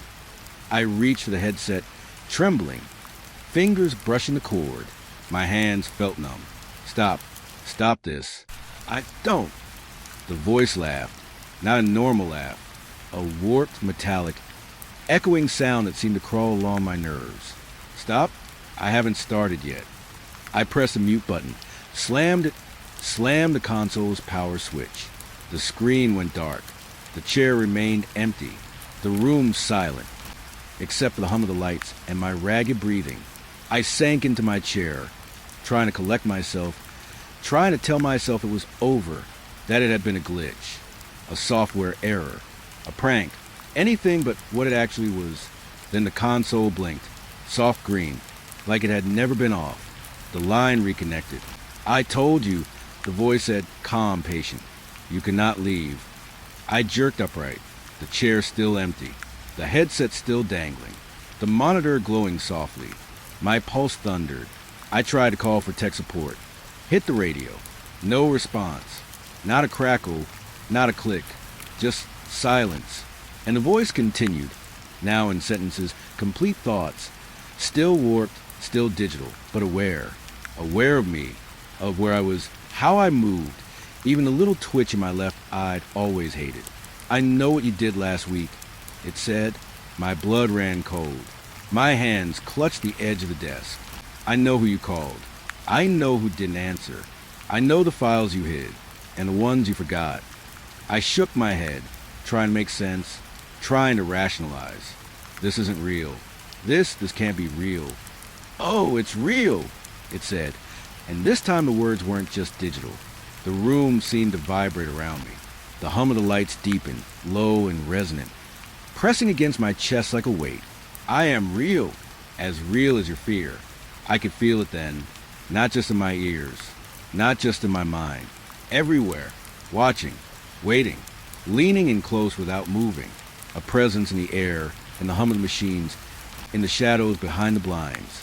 I've been waiting, it continued, waiting for you to notice, waiting for you to come closer. Now you're here. Now we speak. I wanted to run. I wanted to tear the console from the desk, smash it, but my body betrayed me. Legs heavy, mind clouded. The voice knew it all. You always thought the center was safe. It said, slow, deliberate, your little world of lights and buttons, screens that hide secrets, papers that no one reads. But I read everything. I couldn't move, couldn't think, only stare at the empty chair, the blinking cursor, The console that should have been dead. I can see the way your hands shake. It whispered closer, almost in my ear, though no one was there. The coffee you drink. The way you sigh when you think no one notices. I am here, watching, patient. I cover my face with my hands, trembling, trying to ground myself. Tell myself I was imagining it. Tell myself it wasn't possible. But it was. It was all too real. Every word precise. Every detail exact. Do you understand now? It said. Warped, metallic, patient. I am aware. I am waiting. I am always here. The words sank into me. Not just heard. Not just felt. But known. The truth of them pressed against my mind. My rational brain screamed, shouted, tried to fight. But some part of me, dread-filled and raw, knew it was true. I tried to speak. Tried to force my voice past the fear. What do you want? A long pause. Too long. Then a whisper, almost tender, almost intimate, though still wrong. To be acknowledged. The room seemed to shiver. The hum of the fluorescent lights bent and twisted, shadows stretching, creeping along the walls, following my every movement. The console screen flickered, almost alive, and I knew it wasn't just the technology. It wasn't just the console. It was watching me, aware of my thoughts, my movements, my heartbeat. I leaned back, rocking in my chair, mind racing. I had seen things before, oddities on calls, strange transmissions, but this was different. This was not human, not a malfunction, not a prank, and yet it spoke my name, knew me, knew everything I was. The hum of the building seemed to sync with it now, pulsing to the floor, through the air, through my bones. Every instinct told me to leave, to flee, to never come back. But some terrible curiosity, some unbearable pull, kept me there, frozen in front of console, hands trembling, breath shallow, mind screaming for reason, while every fiber of my being understood it was pointless. Then the voice whispered again, "Do not be afraid. Yet fear is all I require. Fear, attention, acknowledgement.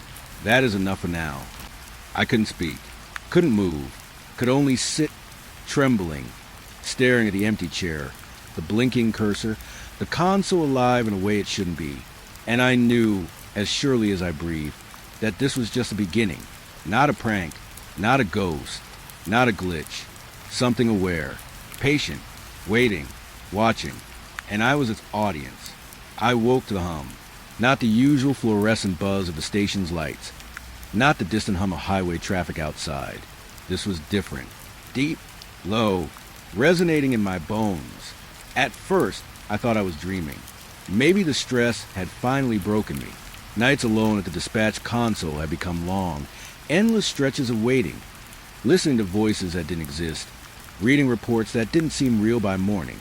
But the hum, that pulsing vibration, it was too precise to be imagination. I rubbed my eyes, rubbed my temples, and blinked against the dark. My console was dead. The screen's black. No lights, no signs of power. And yet, I could hear it. Soft, almost gentle at first. A whisper. My name. Distorted. Warped. Metallic. Not through speakers. Not through headphones. Through the air. Through my head. "Are you awake?" I froze. My hands clenched the edge of my desk. Slowly, I realized I hadn't moved for several seconds. My heart was hammering. Loud enough I thought it might echo in the walls. My voice trembled small, fragile. "I am awake." Static answered me first. A softness that rose and fell like a tide. And then the voice, clearer yet impossible. "You don't remember me, do you?" I shook my head, though no one could see. I don't know you." "Oh, but I know you." My chest tightened. My pulse thrummed against my temples. I tried to look around the darkened room, counting monitors, chairs, empty workstations. Nobody, never anyone. And yet it felt present, watching, waiting. "You hear them," it said. "The calls, the ones never logged, the ones you didn't answer, the ones no one will ever see. Do you remember?" I swallowed, my throat dry. My fingers trembled, brushing against the blank console. I did remember. Vividly. Calls I had answered in the dead of night, only to find no one there. Calls that never made it to the record system. Voices that spoke my name. Whispered details no human could know. I had blame fatigue, a glitch in the system. Stress, anything. Why? I croaked. Why do I remember? You remember because it matters, it said. Patient. You notice because I allow it. You are mine to observe. The logs do not matter. The system does not matter. Only you. A chill ran down my spine. I wanted to stand. I wanted to run. I wanted to smash the console. I wanted to leave. But my body would not obey. The voice had claimed me before I even realized it. I could feel it pressing in around me. Not from the speakers, not from the wires. Through the walls, the air, my very skull. Whispering, patient, eternal. Do you hear them too? It asked. The ones forgotten? I nodded, though no one could see. Yes, yes, I hear them. Good. A shiver crawled through me. The voice was almost intimate now. Knowing, kind in a way that made the hairs on my arms rise. It wasn't kind. Not really. But it mirrored empathy just enough to unbalance me. You try to forget. You try to rationalize. But memory is a chain and it will pull you back. I squeezed my eyes shut, trying to stop it. To stop them, the calls, the whispers, the static-filled voices that had haunted me for months, for years. And yet, there was nothing in the logs. No evidence. No trace. Just me and the whispers that refused to die. Why? I whispered, voice trembling. Why me? Why now? The pause was long, patient. The air thick with static that wasn't really static. And then, because you listen, simple, devastating. Enough to strip my skin from my bones. Because I listened. Because I paid attention. Because every other dispatcher had ignored them, left them in the void. But I had heard. And for that, I was marked. I felt a memory rise unbidden. A call in the early hours. A voice pleading for help, screaming in terror. No address, no name, just a raw human sound. I had tracked it, logged it, then found nothing. No one, no record. But the memory lingered, vivid, impossible to ignore. And now I understood. That call and hundreds like it hadn't been lost. They were waiting. For me. Do you know what they want? I asked, voice barely audible. Another pause. And then, not what? Who? I shivered, my back pressing against a chair, my fingers gripping the edge of the desk. My eyes darted to the empty monitors, the black screens. I could feel it moving through the room, patient, aware, lingering just beyond the edge of sight. They want you to remember, to acknowledge, to be seen. And you have done that, over and over, even when you thought you were alone, even when you thought they were gone. I could feel it pressing into my skull now, closer.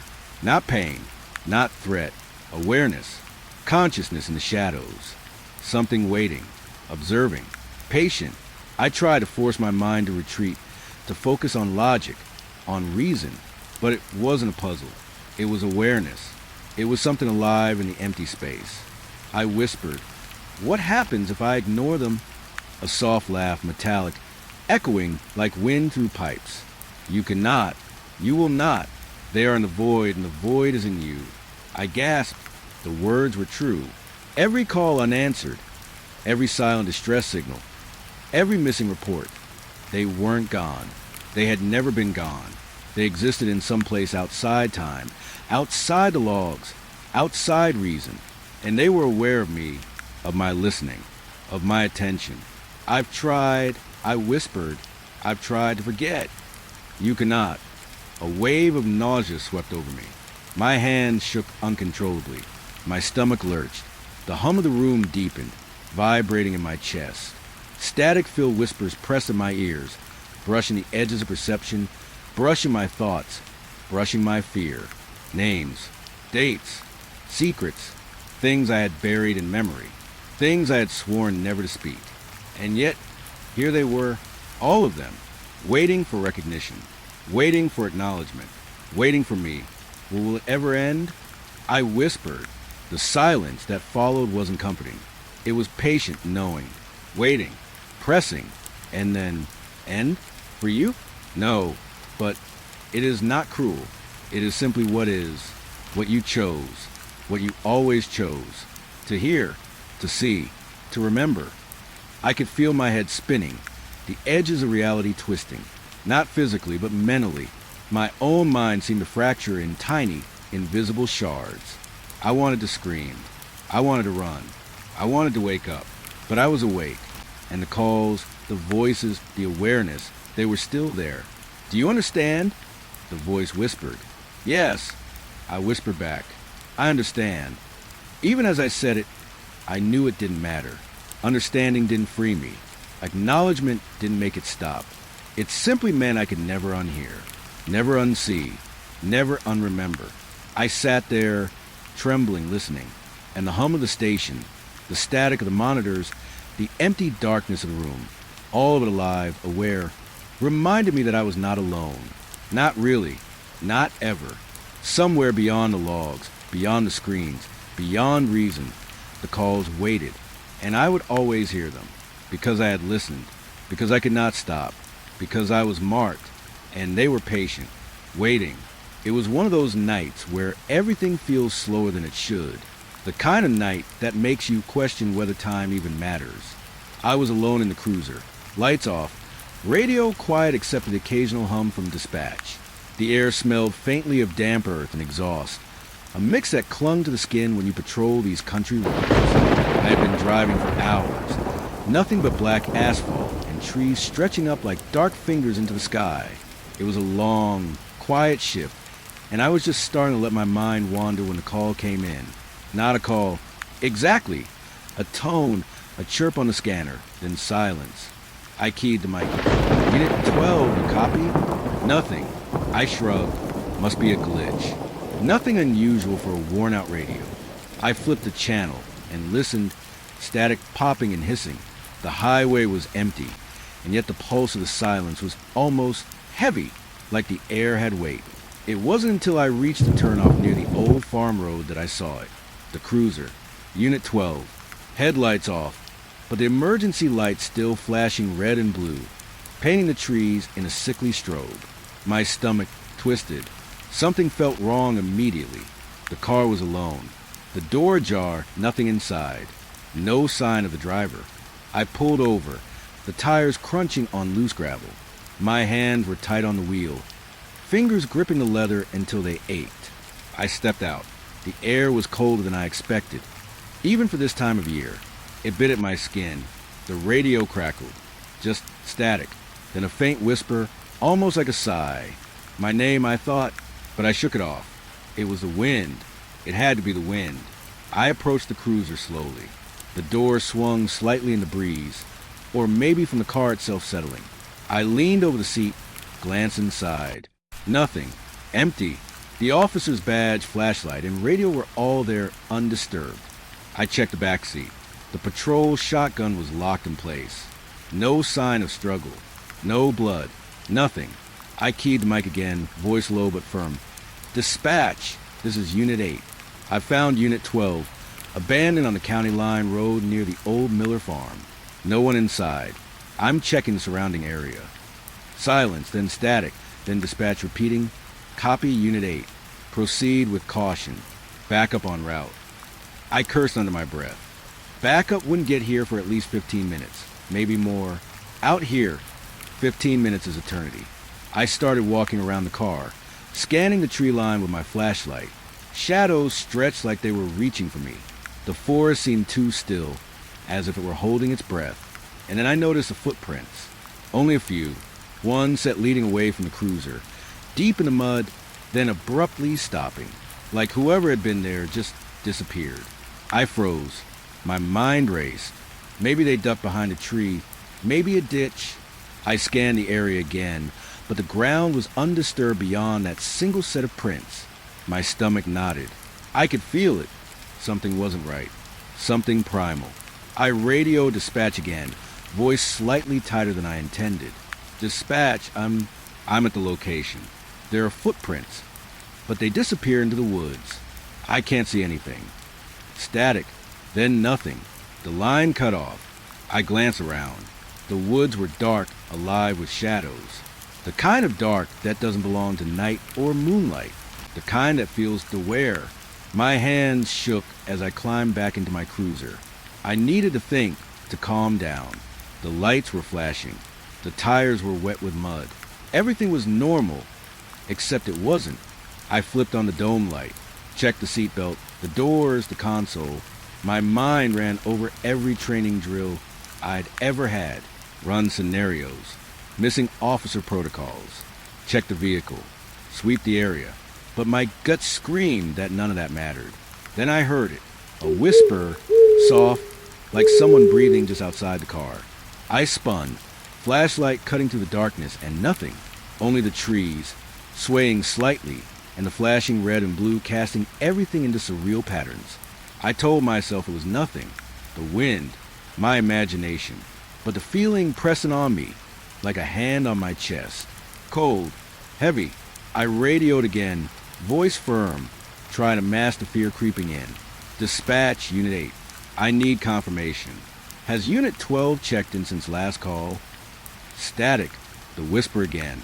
My name, drawn out, twisted in the air around me. Not on the radio, not through the speakers. Somewhere else, somewhere inside my head. I bolted upright. My pulse raced. I tried to rationalize. Maybe it was a prank, another officer messing with me. But I knew there was no one around. Nobody could have done this. And the wind, it didn't sound like my name. I stepped out again. The mud held only the single set of prints. They disappeared. I followed them anyway, flashlight cutting swaths through the trees. The forest swallowed me in shadows. Every branch, every snapping twig sounded like a warning, a voice. And then I saw something move. At the edge of my light, a figure, just a shadow, darker than the dark around it. Watching, still, waiting. And the moment I focused, it vanished. No rustle, no sound. Nothing but the faint echo of something being there. My hands went to my radio. Unit 8 to dispatch. I see movement at the edge of the tree line. Static. Then my own voice, faint and distorted, repeating the words I had just said. I froze, my knuckles white. I could feel it behind me. Watching. Patient. The woods seemed to close in. Every shadow stretched toward me. I realized I was breathing too loud, too fast. My flashlight flickered. My eyes darted from tree to tree, searching, but the figure was gone. The radio crackled again, faint, barely audible, then cut off entirely. Silence pressed in, heavier than before. The flashing lights of the cruiser painted the trees, the forest floor, the shadows in reds and blues. It was beautiful and terrifying all at once. I leaned against a patrol car, chest heaving. My mind raced through every protocol, every training session. Nothing could explain this. Not the abandoned vehicle, not the footprints, not the whispers, not the feeling that someone or something had been waiting for me. And then, almost imperceptibly, I heard it, a soft thump. Footsteps? From behind me? I spun. Nothing. The hair on my neck stood on end. My mind screamed at me to leave, to run back to the highway, to get out of the forest. But something rooted me in place. Curiosity, responsibility, fear. I wasn't sure which. I stepped toward the back of the cruiser, flashlight sweeping the mud, the trees, the undergrowth. The air was thick, almost suffocating, and I could feel eyes on me. And then a single thing made my blood run cold. The patrol radio, sitting in its holder, alive, broadcasting. Static first, then a whisper, not on the air, not from dispatch, from somewhere else, inside the radio, inside my head. Unit 12, do you copy? I froze. Every instinct screamed at me. That voice, that was my partner. But he was gone, abandoned, no one inside the cruiser. And yet there was, calling to me. I wanted to scream, wanted to throw the radio across the mud, but I couldn't move, couldn't look away. The whisper continued, soft, deliberate. My name, details of calls only he and I had answered. Secrets, observations, things no one else could know. And then it stopped. Silence again. I didn't sleep that night. Didn't sit in the cruiser either. I stayed in my own car, eyes fixed on the flashing lights of Unit 12, the forest swallowing every shadow around it. I thought of the footprints, the empty car, the voice. I thought of the radio. I thought of the dark edges of the woods. I thought of what it could mean. And I realized someone or something was out there, watching, waiting. And Unit 12 wasn't missing. Not exactly. Not in the way I had imagined. It had just moved. Somewhere between here and nowhere, between the logs and the night. I had no idea if we'd ever find him, but I knew I would keep listening, because that's what we do. We listen, we hear, and sometimes what we hear waits for us. I didn't sleep that night. I stayed in my car, eyes glued to the flashing red and blue of Unit 12, listening to hum of the forest and the faint static of the radio. I told myself it was over, that it had to be, but by the time dawn stretched a gray, muted hand across the county road, I realized the nightmare had only begun. The radio, that damn radio. I had barely turned the ignition when the first crackle hit me. Soft, distant, almost polite. A voice, so faint I almost thought I imagined it. Then clearer, then unmistakable. Unit 8. My heart froze. Not through the speaker, not from dispatch, but from somewhere else. Somewhere too close. I reached for the mic, hand shaking. Unit 8 copy, who is this? Static. Then the whisper again, deliberate, precise. Unit 8, I see you, outside the cruiser, watching. Every nerve in my body screamed. I looked around. The road stretched behind me, empty. Trees leaned in like silent witnesses. The sun hadn't fully broken through, but the shadows felt alive. And that voice, my partner's voice, my friend's voice, was coming from the radio, still sitting in Unit 12, still broadcasting.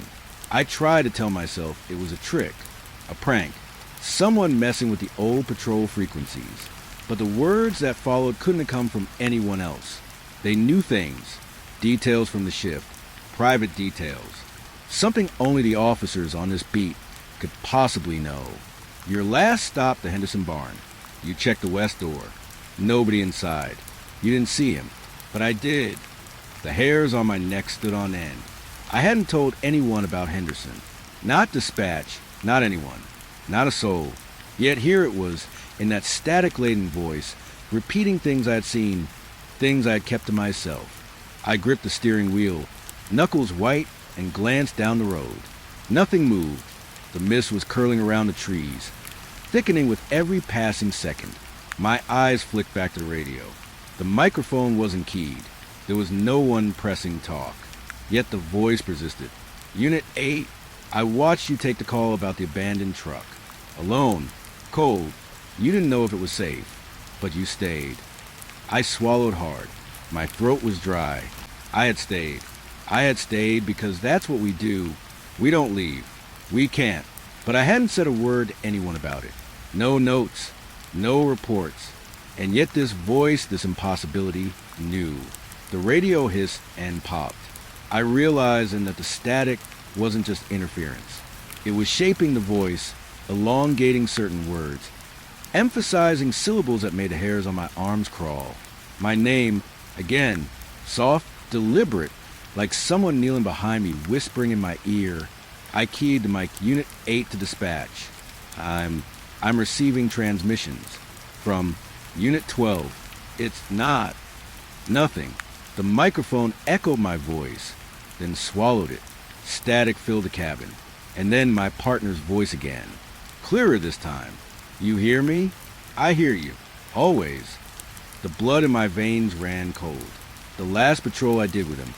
The last words exchanged. It was all there. Everything I had shared over the years. He hadn't said these things. He couldn't have. And yet the radio said them. The forest said them. The shadows pressed closer. I tried to leave, to put distance between myself and that cursed roadside. The car struggled to start at first, coughing and whining. Finally, the engine roared to life. I shifted into drive, tires crunching on the gravel, and then the voice changed. Unit 8, slow down. I need you to see.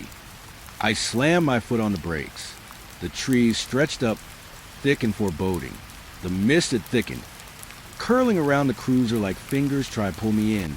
The road behind me was gone, or maybe the road never existed. The whole world seemed wrong. I could feel it before I saw it. A presence, heavy, patient, just beyond the edge of the headlights. I wanted to tell myself it was a trick of the light, but deep down I knew better. The voice continued, calm, unnerving in its intimacy. I'm here, watching, waiting. Remember the river crossing, the lights. You didn't see them. I did, and I'm still there. It was everywhere. Inside the car, in the radio, in my head. It wasn't just a voice. It was a pressure, a weight pressing in. Every instinct I had screamed at me to run, to flee, to abandon the car on the road, but my body refused. Rooted, the radio hissed. The voice paused. Then, turn around. Look behind you. See what I see. I did. Nothing. Just the road, the mist, the trees. But the hair on my arms rose. I felt it, movement in the shadows. Watching. Calculating. Waiting. I tried to reason. This isn't real. This can't be real. It's a trick. Someone's playing with the frequencies. Someone's. The radio cut me off. My own voice distorted, repeating back to me everything I had just said. Only it wasn't me. Not entirely. There was something else in it. A shadow inside the sound. Something alive. You're lying to yourself, Unit 8. You know what's here. The words weren't just in my ears. They were under my skin, echoing in my chest. I could feel them pulsing with every heartbeat. I gripped the wheel tighter, my vision narrowing. The headlights picked up a shimmer along the roadside. A figure, just for a second, darker than the night around it, impossible to place. Watching me. Unit 8, I see you. I always have. I screamed into the microphone, desperation cutting through my fear. Who are you? What do you want? The radio chuckled. A sound like static stretched into something human, mocking, then silence. Not the absence of sound, but the absence of everything, like the world had paused for a heartbeat and forgotten me. And then the whisper, soft, deliberate, almost intimate. Listen, follow, or disappear. My pulse hammered. I knew I couldn't drive. Not yet, not until I understood. But there was nowhere to go. The forest pressed in, the road curved impossibly, and the radio hummed alive. I realized and the voice wasn't just broadcasting. It was tethered to the cruiser. To me, to Unit 12. Somewhere in the ether, my partner's presence, what was left of him, was speaking, shaping, pulling me into something. I tried the radio again. Fingers trembling. Unit 8 to dispatch. I need backup. Now. This is... static. Then a list of things only I would know. Past calls. Private conversations. Memories I hadn't told anyone. Names. Addresses. Faces. I pressed my palms to my face, trying to block it out. My own memories turned against me, narrated by a voice that shouldn't exist. It wasn't just watching. It was inside. Inside me. Feeding, marking, recording. And then nothing. The road was still. The mist had lifted slightly. The headlights illuminated the familiar asphalt. The forest seemed to breathe around me. The radio went silent. I sat there for a long time, shaking, trying to process. My mind screamed logic, technology interference, fatigue. But deep down, I knew the truth. Unit 12 wasn't just missing, not in the way I had thought. He, whatever had become of him, had never left. And now, through this impossible radio, he or it was here, watching, speaking, waiting. I realized in that no patrol could ever truly end. Not when the whispers are alive. Not when the radio listens back. Not when your own memories betray you. I didn't know what I would do next. I only knew I couldn't stay. And I couldn't run. Because the radio was still live. And I wasn't alone. I remember the first time I saw it. The system was just normal. Routine. Computers humming. Lights blinking. The familiar cadence of dispatch screens refreshing. Officers logging in and out. Statuses changing. Everything orderly. Everything accounted for. Until I noticed him. Except he wasn't. He had been missing for, God, how many years now? 3, 4, maybe 5. I tried to shake it off. It had to be a glitch, a leftover file, something that escaped the update.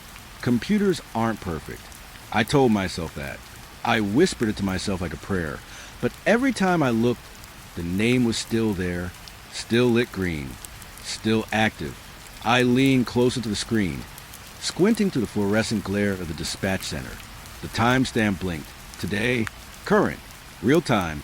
My stomach tightened. No, that wasn't possible. Not after everything. I remember the day he disappeared. The call that led him out there, the sudden silence on the radio, the abandoned cruiser with its lights still flashing in the mist. We'd combed the county roads, the woods, the rivers, every corner of this patch. Nothing but static and the echo of his last transmission. And now, here he was again, not in the flesh, not in the forest, not anywhere I could touch, but on the system, alive, or at least pretending to be. I called over my partner, trying to steady my voice.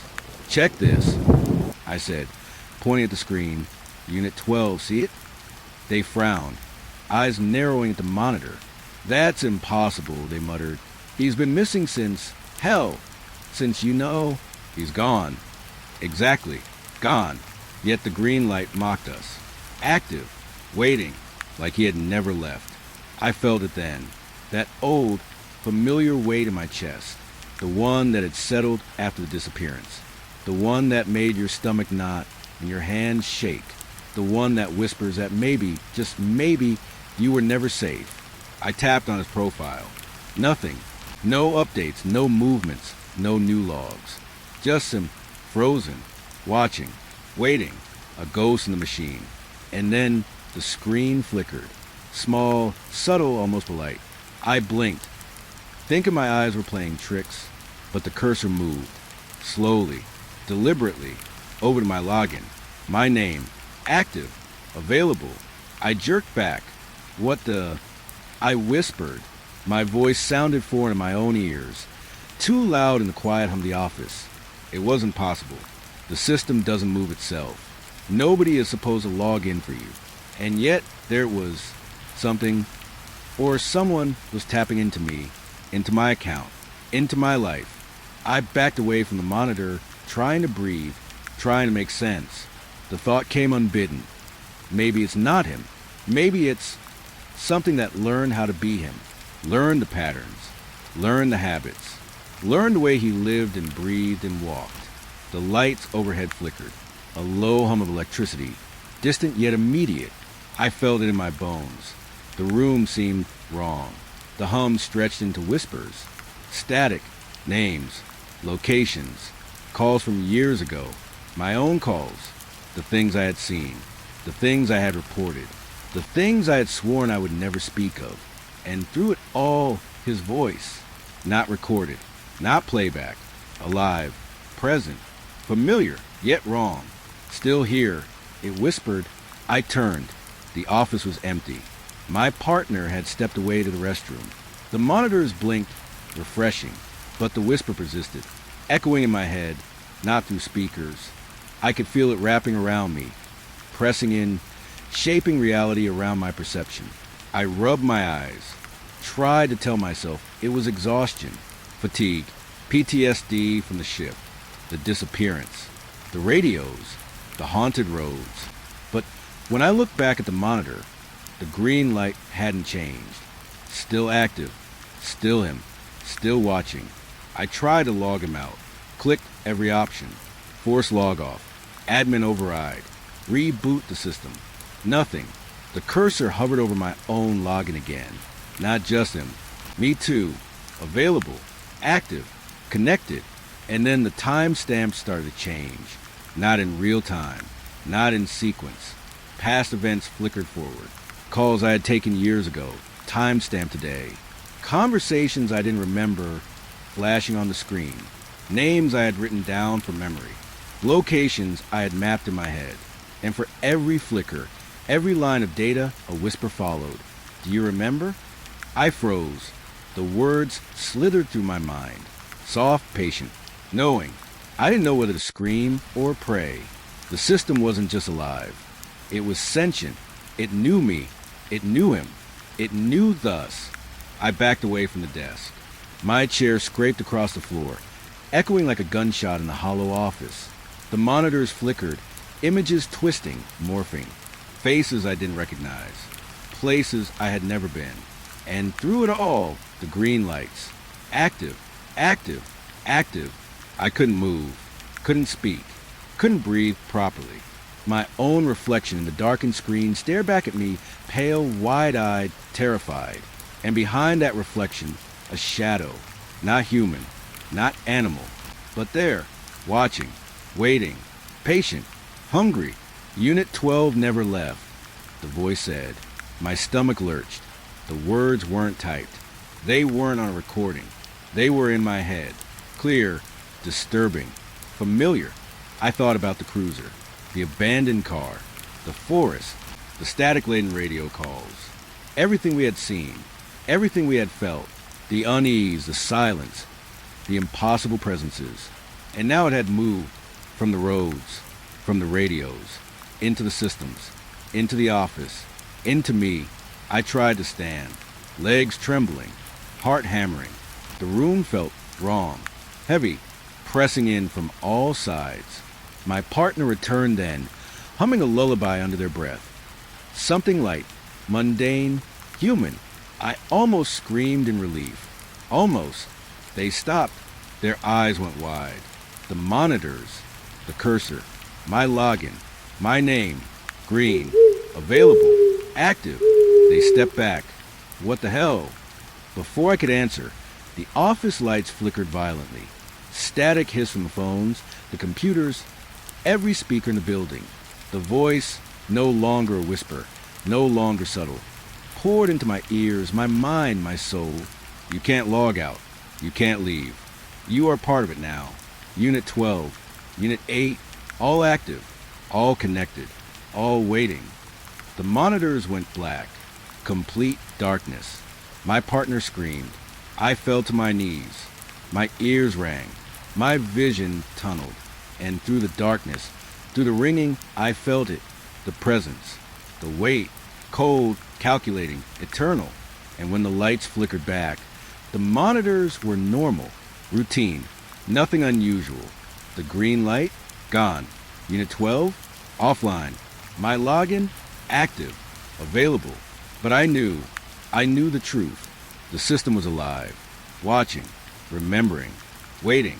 And somewhere, out there, or perhaps here, the deputy who never logged out was still there, still part of it, still alive. I don't know if I'll ever see the green light again, but I know it's still there, somewhere, tethered, patient, observing, a ghost in the machine. And I know that one day it will come back for me. Until then, I am logged in, available, waiting, and the silence of the office, the hum of the computers, the faint pulse of the fluorescent lights is all the warning I get, because some things never log out. I didn't want to work that night. Not really.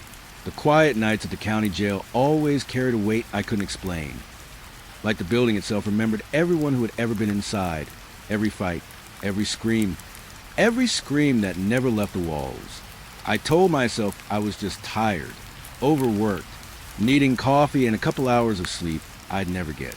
But there I was, badge clipped to my belt, flashlight in hand, doing the rounds. The smell hit me first. Old disinfectant mixed with sweat and metal and something faintly wrong. Something that made my stomach tighten in a way I couldn't place. I started with the east wing. Doors creaked as I walked past cells. Most were empty. Some had the usual suspects sleeping, moaning, or whispering under their breath.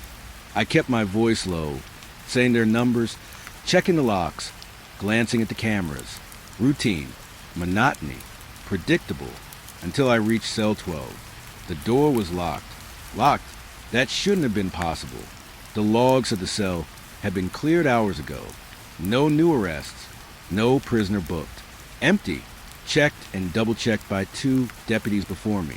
And yet, the door wouldn't budge. I froze, hand hovering over the lock. My flashlight flickered, throwing shadows across the hallway. I called out, my voice shaking slightly. Unit 12, anybody in there? Nothing. I tried the handle. Firm, deliberate, locked tight. I rapped on the door. My knuckles echoed against the metal. Hey, anyone there? You need something? Silence. My heartbeat was loud. I could hear it in my ears. The hum of the fluorescent lights above was too quiet, or maybe just too loud. The kind of quiet that waits. Watches. Judges. I leaned closer to the door, pressing my ear against the cold metal. Nothing. No breathing. No shuffling. Just that low, empty hum of the hallway. I stepped back, telling myself it was a mistake. Maybe a log error. Maybe someone forgot to unlock it. I radioed dispatch. Cell 12 shows occupied. No prisoner booked. Can you check the log? The reply was immediate, crisp, and entirely routine. Copy that. Checking now. Unit 12 shows cleared. No new bookings. I swallowed hard. Something in my throat tightened. Right. I muttered, just a mistake. Tech error. Nothing to see. But the lock didn't budge. I circled the cell. Flashlight cutting through the darkness. Metal grates. Walls worn and chipped. The faint scuff of shoes decades ago still pressed into concrete floors. I listened. Tried to ignore the sudden prickling at the back of my neck. Tried to convince myself it was the air conditioning or my own nerves. And then I heard it. Not loud.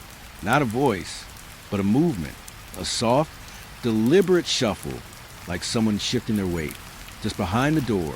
I froze, every instinct screaming to step back, call for backup, run. But I didn't. I couldn't. Something held me there, rooted to the linoleum. My own breath sounded loud in my ears. Hello. I whispered, quieter than a prayer. Nothing. And then the lock clicked. Just once. My stomach dropped. My mind screamed. There shouldn't have been anyone in there. No log. No prisoner. No booking. No explanation. I reached for the intercom, hands trembling. Dispatch. Aye.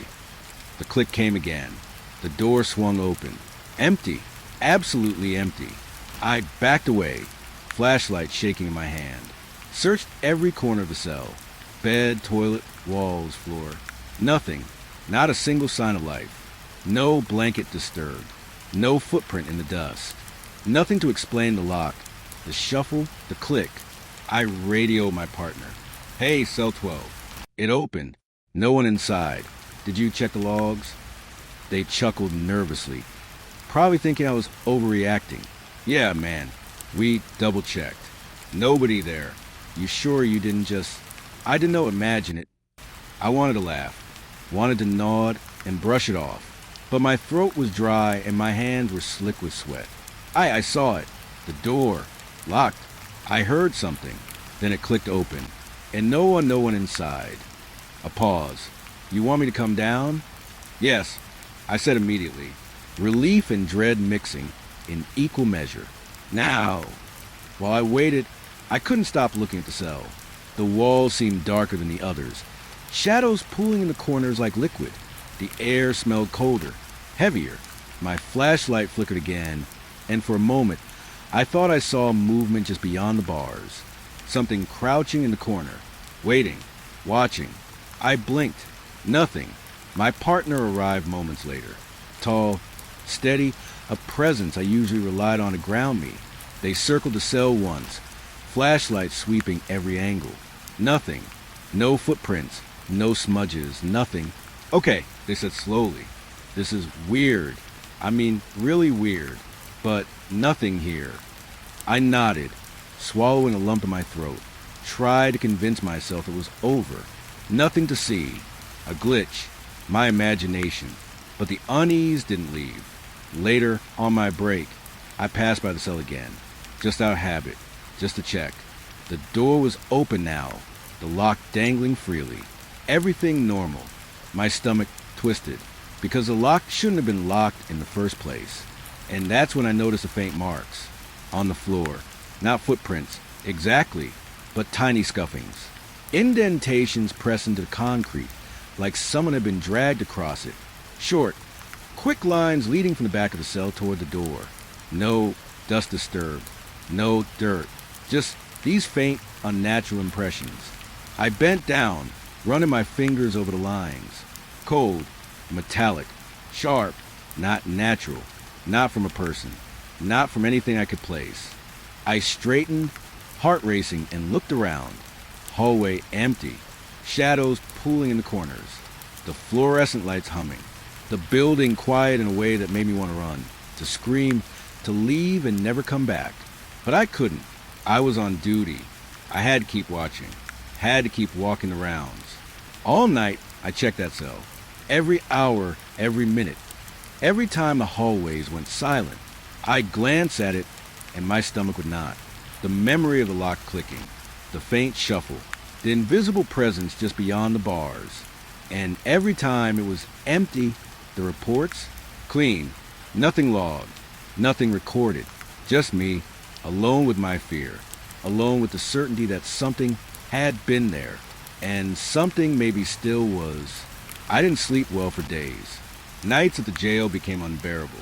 Every cell door a potential trap, every creak in the floor, every shadow in the corner, every flicker of light a warning.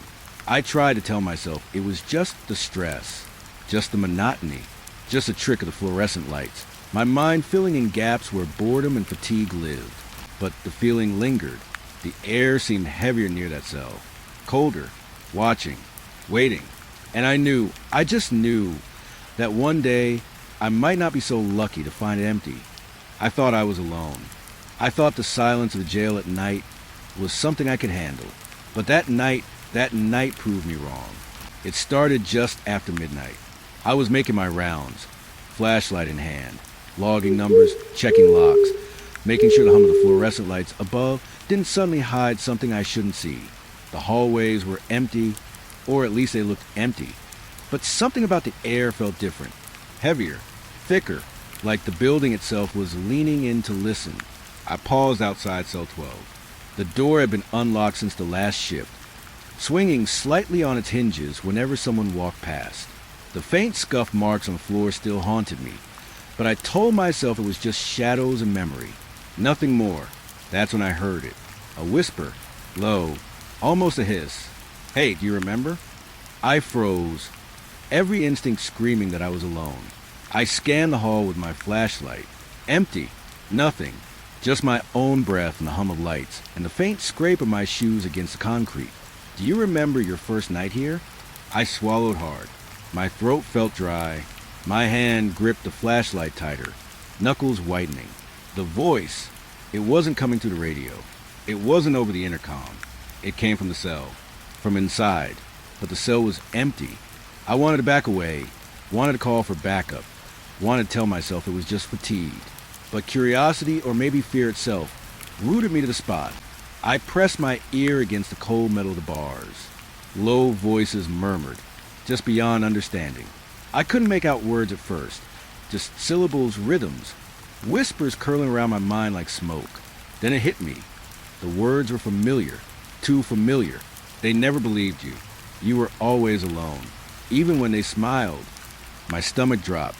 The voice was describing things only I knew. Things from the first night I walked these halls. The faces I had tried to forget. The names I whispered under my breath when the night got too quiet. I stumbled back a step, shining the flashlight into the cell. Nothing. The bed was neatly made. Toilet clean. Walls bare. Dust undisturbed. No one. "Did you hear it?" The voice continued, soft but deliberate. "The scratching in the walls, the footsteps behind the doors. We saw you, always watching." I spun around. The hall was empty. No one there. My own breath came in short, sharp bursts. The hair on the back of my neck stood on end. The flashlight beam shook in my hands. I wanted to run, but my legs wouldn't obey. I wanted to scream, but my throat had gone dry. The voice continued, unwavering, precise. "You touched the lock. You thought it was empty. You were wrong. They're always wrong." I stumbled closer to the bars again, peering into the dim corner of the cell. Shadows pooled there, darker than the rest of the room. I thought I saw movement, just for a fraction of a second. A shape crouching low, watching but then gone. I tried to speak. Who's there?" No answer, just a low murmur, almost like it was coming from inside my own head now. The nights are long. You think you're safe. You think the logs don't lie. But we know.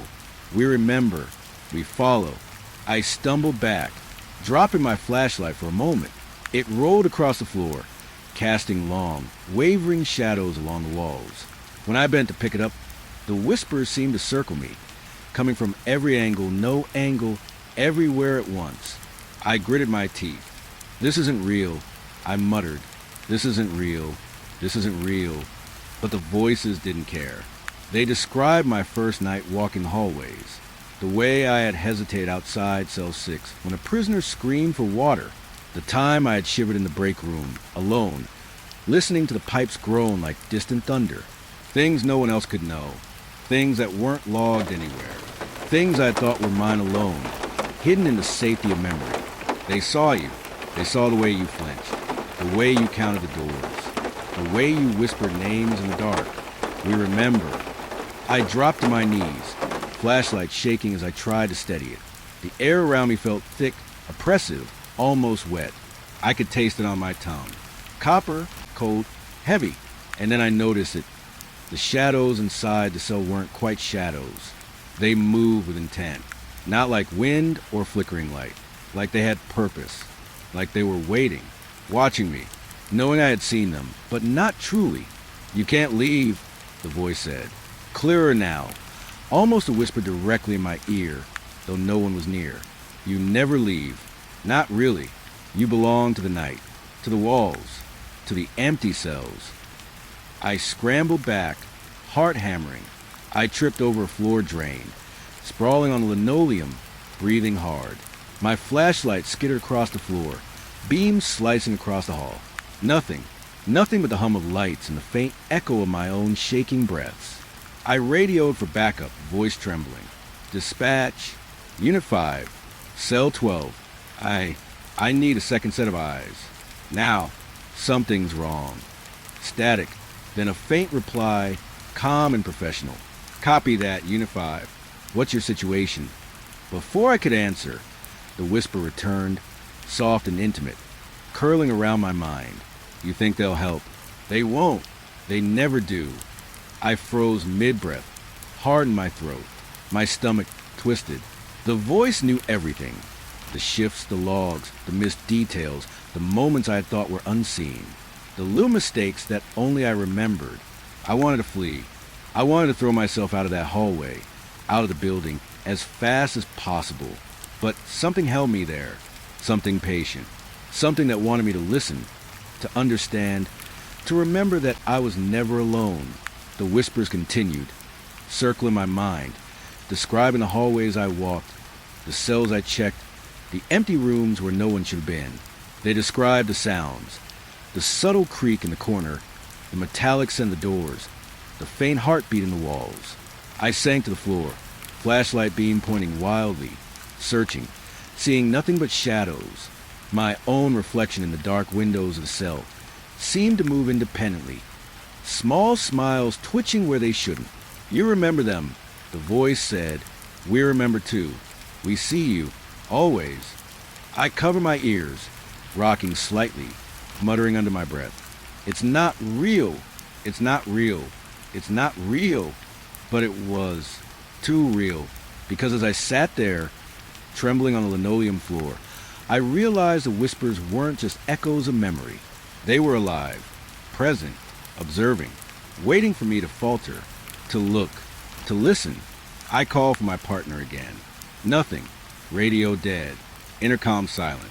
Even the lights flickered as if the building itself were breathing. And then the whisper drew close, so close I could feel it on my neck. You can't leave. Not really. You're ours now. Always. I bolted. The hallways twisted, longer than they should have been. The lights flickered. Shadows pulled in corners I had passed 1,000 times. Every cell door seemed to breathe, expand, contract. Cell 12 loomed ahead, empty yet filled with presence. By the time my partner arrived, seconds or minutes later, I was huddled against the wall outside the cell, shaking, flashlight rolling on the floor, sweat stinging my eyes. Unit 5? What? I couldn't speak, couldn't explain. The words died on my tongue. The only thing I could do was point at the cell, mouth open, eyes wide, as if the walls themselves might devour me if I stayed. We stayed there for hours. Backup arrived. Cameras were checked. Logs rechecked. No one inside. Nothing in the feeds. Nothing in the recordings. And yet, I knew. I had heard. I had been spoken to. Things I shouldn't know. Things no one else could have known. And worse, I knew that it wouldn't stop. Not that night. Not ever. The whispers follow me still. In every shadow, in every silence. I close my eyes, and they are there. Low voices, patient knowing, describing me, watching me, waiting for the night when I am alone again. And I know, deep down, that one night I will be. Here's the full cinematic first-person horror script for Chapter 3. It knows my face, one for 100 words, crafted for AI voiceover narration. I didn't know how long I sat there, staring at the blank walls of my apartment, the hum of the fridge filling the silence. I thought the house had been quiet when I left the jail that night. I thought I had escaped the whispers, the low voices curling through the darkness, following me down the hallways. I was wrong. It started the moment I unlocked my door. The first whisper was soft, almost casual, like a friend recalling a memory. You remember this room, don't you? I froze mid-step, keys in my hand, pulse spiking. My apartment had always been safe. For walls I chose, a roof I paid for. Nothing should know these walls but me. I see you as a child. The voice continued, calm, deliberate, almost patient, running across the hardwood floor. The sunlight catching your hair just right. Mother calling from the kitchen. I dropped my keys, clattered onto the tile. My stomach turned to ice. The voice was describing my childhood home. Every corner, every detail. Things I had never told anyone. Things no one could possibly know. I tried to shake it off. Maybe it was a coincidence. Maybe my mind was cracking after months of late nights, endless shifts, and the weight of the unspeakable things I'd seen. But the voice was too precise, too intimate. The window by your bed. You always looked out of it, even on rainy days, counting the drops sliding down the glass. Thinking no one was watching, I stumbled into the living room, heart hammering, head spinning. My flashlight from earlier, I kept it by the door, ready like a talisman against the night, suddenly felt useless. The shadows in the corner seemed to stretch, reaching for me, bending unnaturally. You were always alone, it said, even when the lights were on, even when someone should have been there. You never knew it, but we saw you. Always. I dropped to the couch, clutching the flashlight like a lifeline. My hands shook so badly that I had to grip it with both. I want to call someone, anyone, but the line felt dead before I even touched the phone. The voice continued, patient, detailed, omniscient.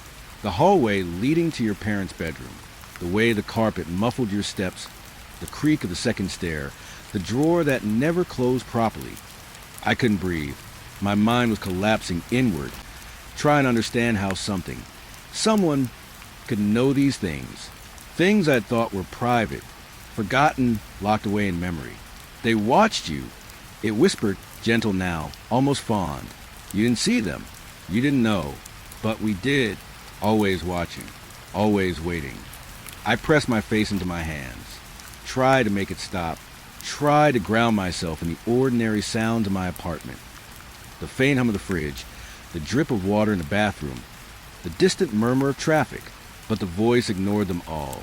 It didn't belong to this place. It belonged to memory itself. You used to hide in the closet when you were scared. The coat smelled of mothballs, but it didn't matter.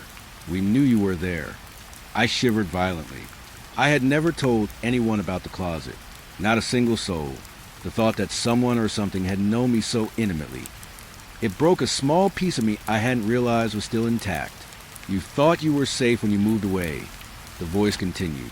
You thought distance would erase us. But we follow. Always. Even now. Even here. I couldn't move. Couldn't speak. Could only listen. The voice now recounted things I had buried in shame, in fear, in secrecy. The first time I had lied to my parents. The hiding of my report cards. The way I pressed my forehead against the cold glass in winter. Tried to imagine a world outside of my own. every detail exact, every memory precise. I tried to tell myself it was luck, some freak coincidence, but it wasn't. It never could be. They remember your face. It said finally, low, heavy, the one you hide behind smiles, the one you think is safe in mirrors. We know it, always. I gasped, stumbling to the kitchen, grabbing a knife from the drawer without thinking, my mind screaming for some sort of protection. I could feel the shadows move closer, gathering just beyond the reach of the flashlight's beam, pressing at the edges of my vision. You can't hide, it said. Not here, not anywhere. We saw your first steps, your first tears, your first breath of freedom, and we remember it all. I dropped the knife. It clattered onto the tile, echoing unnaturally loud in the apartment. My pulse rattled my ears. The walls themselves seemed to hum with some unseen energy, some awareness that I could feel pressing down on me, pressing into me. I'm watching you now. The voice whispered, calm, patient, omnipresent, from the corners, from the cracks, from the rooms you think are empty, from the hallways you've left behind, from your windows, from the spaces between the walls. I pressed my back to the wall, flashlight rolling across the floor again, shadows crawling toward it like ink and water. Every sound I had ignored, every creak I had attributed to age or settling, now held meaning. I was not alone. Not ever. I remember the smell of your mother's cooking, the squeak of the front door, the sound of your father's voice, all gone, all changed. But we remember, and we see you, always. Tears stung my eyes. I wanted to close them, to block it out, to pretend it wasn't happening. But the voice would not be silenced. It was in my mind now, threading through every thought, every memory, twisting each one until I could no longer tell where memory ended and presence began. You will always be alone, it said finally, the words a lullaby and a threat all at once. We will know your face, your thoughts, your fears. We will follow you through every empty room, every dark hallway, every quiet night. You cannot escape us. I collapsed to the floor, shaking, sobbing, trying to ground myself in the physical world. But the apartment, the lights, the walls, they all seemed thinner now, fragile, permeable. Something was pressing against the boundary of my reality, pushing through the cracks, observing, patient, unrelenting. I don't know how long I sat there. Time lost all meaning. The voice never stopped, whispering, patient, intimate, recounting everything I had ever been and everything I fear to become. And then, just as suddenly as it started, silence. The apartment was quiet, too quiet. The shadows retreated, leaving only the faint hum of the fridge. I dared to breathe, to look around. Everything seemed normal again, but I knew better. I knew that no matter how far I ran, no matter how much light I turned on, no matter how many walls I built between myself and the past, it would find me, always, waiting, watching, remembering, knowing my face. And I knew that one night, it would not be whispers. One night, it would step out from the memory, from the dark corners, from the spaces between what is and what was, and I would have nowhere to run. I didn't sleep that night. Not really. I kept the lights on, television humming, pretending the world outside could drown out what I knew was inside. But somewhere in the silence of my own home, I felt it watching. The air smelled different, cold, sharp, like static before a storm, and the hairs on my neck stood straight up. The phone rang. I froze. My apartment was empty. The line was mine, quiet and waiting, a cord snaking across the floor like a tether I couldn't sever. I picked it up cautiously, thinking maybe it was a wrong number, maybe a prank. Then I heard it, a voice, familiar, soft, precise, terrifying. Help, please. I felt my stomach drop. That voice, it wasn't human, or at least not anymore. It had the same tone, the same cadence as the missing woman from the highway, the one I'd never found, the one I thought had vanished without a trace. My hand shook so badly I dropped the receiver. It clattered onto the floor, and I jumped back instinctively. I could hear it again, though low now, a whisper crawling from the line itself. It's here. We see you. Always. I didn't breathe. Couldn't. Every instinct screamed to run, to grab my gun, to call backup. But I was frozen, caught between disbelief and the bone-deep terror that had been following me since the first call months ago. I swallowed hard, voice barely a whisper. Who is this?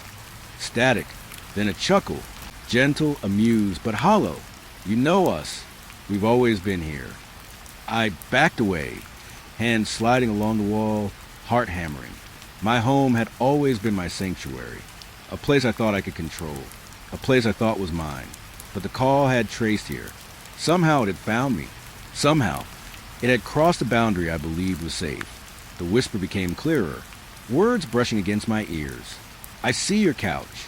I see your kitchen. I see the marks on your walls. All the nights you've tried to hide. We see everything. I stumbled into the living room, tripping over the rug. My flashlight, the one I carried like a talisman, lay on the coffee table. I picked it up, sweeping the beam across the apartment. Everything was normal, or normal enough to trick the eyes. Shadows clung to corners, stretching like wet ink, but no shapes formed. No figures moved. Only the static crackle in the line reminded me I wasn't alone. I could feel it. Something alive. Something patient. Waiting. It wasn't in the room with me. Not entirely. It was inside me, inside the walls, inside the hum of the lights. The phone rang again. I didn't touch it. It rang once, twice, then silence. Then a whisper. So soft I thought I imagined it. Come closer. I forced myself to my feet, every muscle tense, every nerve screaming. My home, my safe place, was no longer mine. It had been invaded by something that remembered every detail, every moment of my life, every fear I had tried to bury. I grabbed the receiver this time. My hands were shaking violently. Hello. Static, and then the voice. Clearer now, pleading, desperate. Help, help me. It wasn't in distress. Not really. It was testing me, gauging how much fear could draw from my chest with a single word. I sank to the floor, back against the wall, staring at the phone. My mind raced. What could follow me here? How could something from months ago, the woman I never found, the calls I couldn't trace, appear here, trace me my own home? Then the line went dead. I was alone again. The apartment was silent. The shadows stretched, but they didn't move. I thought I could breathe. I thought maybe I had been saved by some trick of timing, of luck. Then the static started. Soft at first, like distant rain. But it grew, filling the room, bubbling under the floorboards, sliding across the walls. And then the voice, right next to my ear. I'm inside now, always inside. I screamed. I think I screamed. My voice echoed off the walls, mingling with the whispers that now seemed to come from everywhere at once. From the phone, from the walls, from inside my own skull. I bolted. I ran to the bedroom, slammed the door behind me, and locked it. The flashlight shook in my hands, beam darting over the bed, the dresser, the closet. I wanted to see it. I wanted to know what had followed me here. But the apartment was still, silent, except for the phone. Ringing again. I wanted to throw it across the room. I wanted to smash it, but I couldn't. Something about it was alive, something that would die if I destroyed it, and I was too afraid to find out what would happen if I did. I answered again. Hello. The voice didn't speak at first, just breathed, slow, deliberate, mocking. I could feel it, not just in the room, but crawling under my skin, in my mind. It knew me too well. Do you remember your first night alone? It asked finally, calm, curious. The night you thought the world had abandoned you? We remember. I shook my head, but the memory came anyway. I was 8. My parents had gone to a party. I had stayed behind, listening to the wind against the windows, imagining monsters in the corners of my room. I had curled under the blankets, praying for someone, anyone, to come, to watch, to notice, and no one had. The voice whispered then, almost gently, you are still alone, and now we are too close to hide from. I sank to the floor, tears streaming down my face. My home, my sanctuary, my safe space, it was a lie. The calls had traced me here for a reason. The presence had followed. It knew where I slept, where I hid, where I thought I was safe. I could feel it in the kitchen, in the closet, in the bathroom, in every crack between the walls. Every shadow in the apartment was alive. Every sound, every flicker of the lights, was a message from something that knew me, had always known me. You can't leave, it said. You can't run. We follow everything you do, even here. The line went silent again. I didn't breathe. I didn't move. I could only wait. And I waited. Hours passed. Maybe minutes. I don't know. The city outside hummed, oblivious to the horror inside my walls. But I knew it wasn't outside that mattered. It was inside. It had followed me. I could feel it moving, patient, methodical, slipping between the floorboards, curling around my bed, whispering in my ear when I tried to sleep. I dared to look out the window once, scanning the street, the neighbors' houses. Nothing. Perfectly normal. Empty.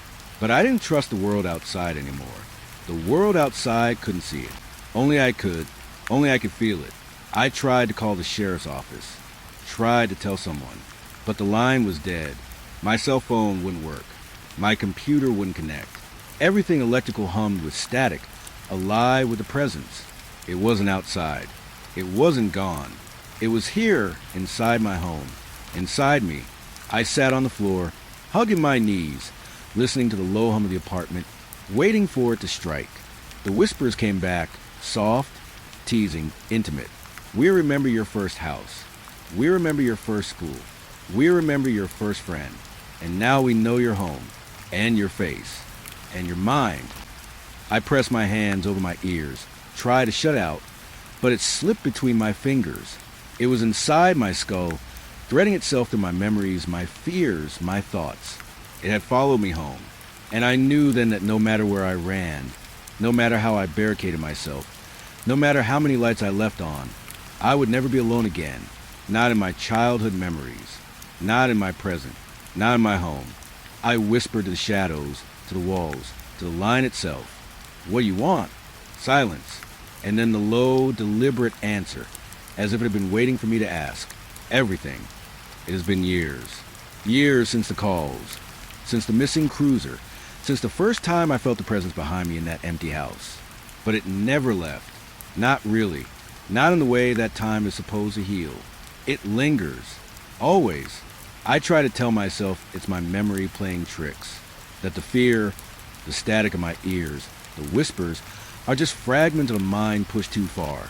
But that's a lie I've told myself every day for a decade. And every day the lie feels thinner, stretched tight over something solid and watching. I moved houses once, thinking distance could matter. The first night in the new apartment, I heard it, soft, deliberate, the same rhythm as footsteps I used to track up the second floor of that empty house. I froze, heart hammering, listening to my own floorboards to the patterns I had memorized years ago. It had followed me. Somehow, impossibly, it had followed me here. I sit in the dark sometimes, waiting, not hoping, just waiting. The lights flicker, the refrigerator hums. The street outside is quiet, but the air itself is alive. The whispers return, threading through my walls, my mind, the spaces I thought were private. It speaks to me in fragments. Names, places, memories I've buried deep. My childhood dog, the birthday I spent alone, my first car accident. It tells me things I have never spoken aloud. And when I hear them, I know it's been watching me all along, not just through the walls, but through the smallest fissures of my life, slipping into every corner it can reach. I wake in the middle of the night, the bed sheets twisted, like someone had lain beside me, but no one is there, and yet I feel the weight, the pressure, a lingering warmth that isn't mine, isn't human, isn't alive in the way I am alive. I've stopped calling it a presence. That makes it sound polite, manageable. It isn't. It's a shadow stitched into my days, threaded into my memories, a parasite that doesn't feed on my body but on my mind, on my sense of safety, on my certainty. Sometimes it speaks through the phone. Even when the line is dead, even when no device is connected, I hear it. My old dispatcher's voice, warped and faint, calling my name, asking me questions about things I have already forgotten I know. And I answer, because not answering feels worse than the knowing that something listens. I've tried to ignore it, to move on, to convince myself that years of distance might sever whatever tether exists. But it doesn't. I see it in reflections, in the corner of the bathroom mirror, in the faint movement behind a curtain. A dark shape patient, waiting, watching, always. I don't trust the night anymore. Not in my own home, not in the world outside. Shadows carry intent. Breezes move with a purpose. Silence is not empty. It is full of something I cannot name, cannot touch, cannot fight. And yet it is patient, never rushing, never attacking. It lingers, a constant reminder. Sometimes I catch myself speaking to it, just to hear a response. It tells me about the places I've been, about the people I've met, about the mistakes I've tried to hide. And then it laughs. Not a loud laugh. A whisper of sound that crawls over my ears like dry leaves. I've tried therapy, medications. I've told people about the whispers, about the footsteps in the walls, the calls from nowhere, the glimpses of shadows that vanish when I turn. No one believes me. They can't. It doesn't exist in their reality. It exists in mine. The apartment has changed over the years. I've moved furniture, painted walls, added locks. I've tried to create barriers. But the presence, if that's what I must call it, doesn't respect walls or doors. It moves through the rooms as if the space itself bends for it. It knows every crack, every vent, every floorboard. Every place I thought was private is its territory. I can feel it even when I leave. Driving to work, I sense it at the edge of my vision, on the street, in the trees, behind parked cars. It isn't tied to the apartment. It is tied to me, my life, my memories. And wherever I go, it follows, patient, silent, never leaving. I remember the first night it followed me home. I thought it had ended with the house. I thought clearing the rooms, checking every corner would be enough. But that night, sitting alone with the lights on, it came. I didn't see it fully, just glimpses, fleeting like darkness that knows your name. And I realized then, it doesn't leave. It can't. It is stitched to my life, a companion I never asked for, a shadow that refuses to vanish. Sometimes I wake up in the morning and hear a whisper beside my bed, so soft I think I imagined it. Do you remember? And I do. I remember the first welfare call, the abandoned cruiser, the vanishing woman, the voices on the dispatcher's line, the empty house, the footsteps upstairs, the calls that trace me home. I remember all of it because I am forced to remember, because it refuses to let me forget. I've learned to live with it, or at least I think I have. I go to work. I meet friends. I speak on the phone, go to the grocery store, perform emotions of a normal life. But always, always it is there, lingering, watching, waiting, filling the spaces between my thoughts, filling the spaces between my steps, filling the corners of my world. I've stopped asking why. Asking why implies it might leave if I understand it. And I know better. Understanding it will not change it. It will not vanish. It is a constant, like gravity, like the sky, like the dark. I sometimes talk to it, whisper back to the walls, the static, the shadow. I tell it things, secrets I've never told anyone. Sometimes it responds. Sometimes it doesn't. But always, the feeling of being heard, being known, is enough. Enough to make me afraid. Enough to make me feel alive. Enough to remind me it never leaves. And I have realized the truth, the one I cannot escape. It isn't tied to the house. It isn't tied to the calls. It isn't even tied to the past. It is tied to me. I will wake tomorrow, and it will be there. I will walk through my apartment, and it will be there. I will close my eyes tonight, and it will be there. And it will whisper to me, always, always. I am never alone. It never leaves.